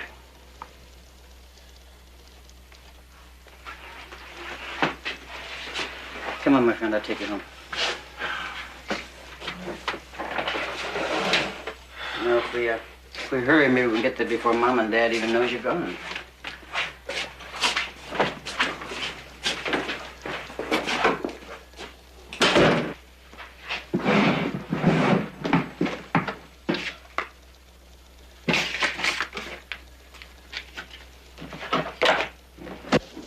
Hey, Bill. Pepper get you? No, I thought she went home. No. Hollis's wife called. She went out to see her. Why didn't you go with her? She didn't want me to. She thought that she'd do better alone.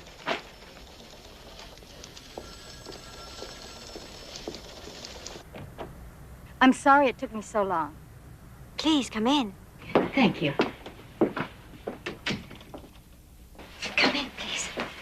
Would you believe my car wouldn't start, and then about 3 blocks from here there was a school parade. The band, or whatever it was, gave a concert right in the middle of the street. Oh, yes, that seems to happen about once a week around here.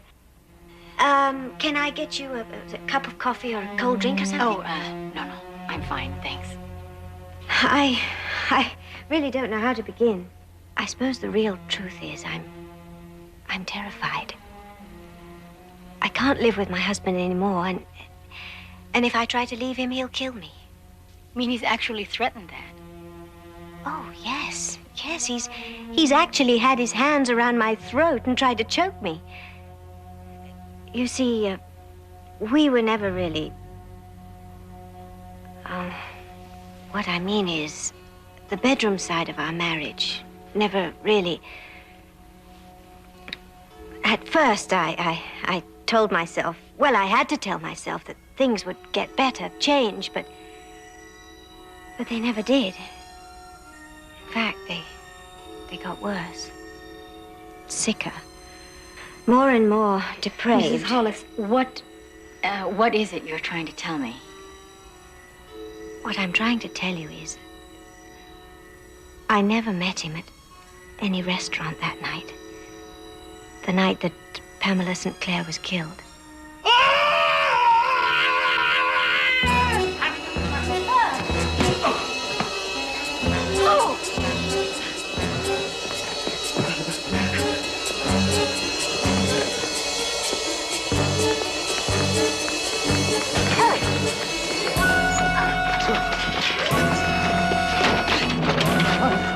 Better let me in, girls. Better unlock this door. Tap, tap, tap. Who's that knocking at my door? Naughty, naughty. Mustn't frustrate Papa. Mustn't do that. No, no, no.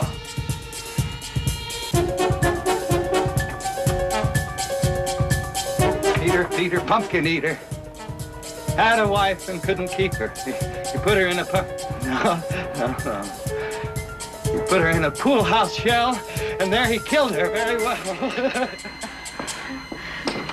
Oh, that's the bathroom. There's no other way out of here.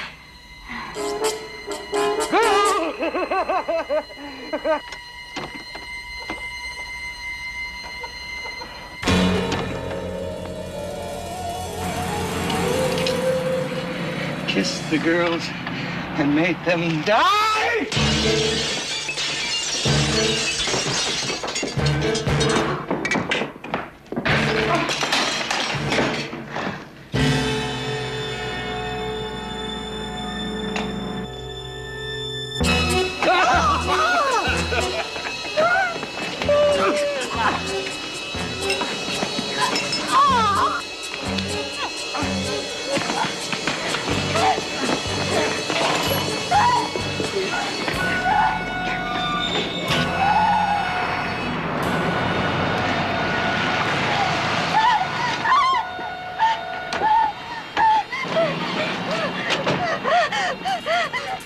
Where's Pepper? Where's she?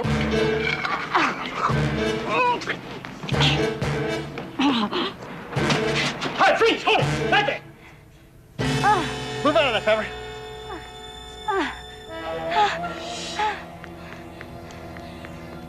Hey, hold it!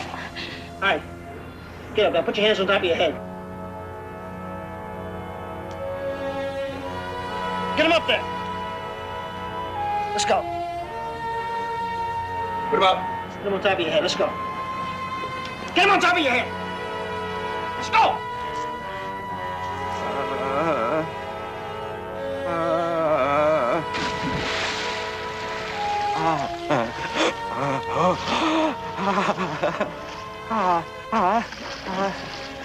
Little Jack Horner sat in a corner eating his Christmas pie.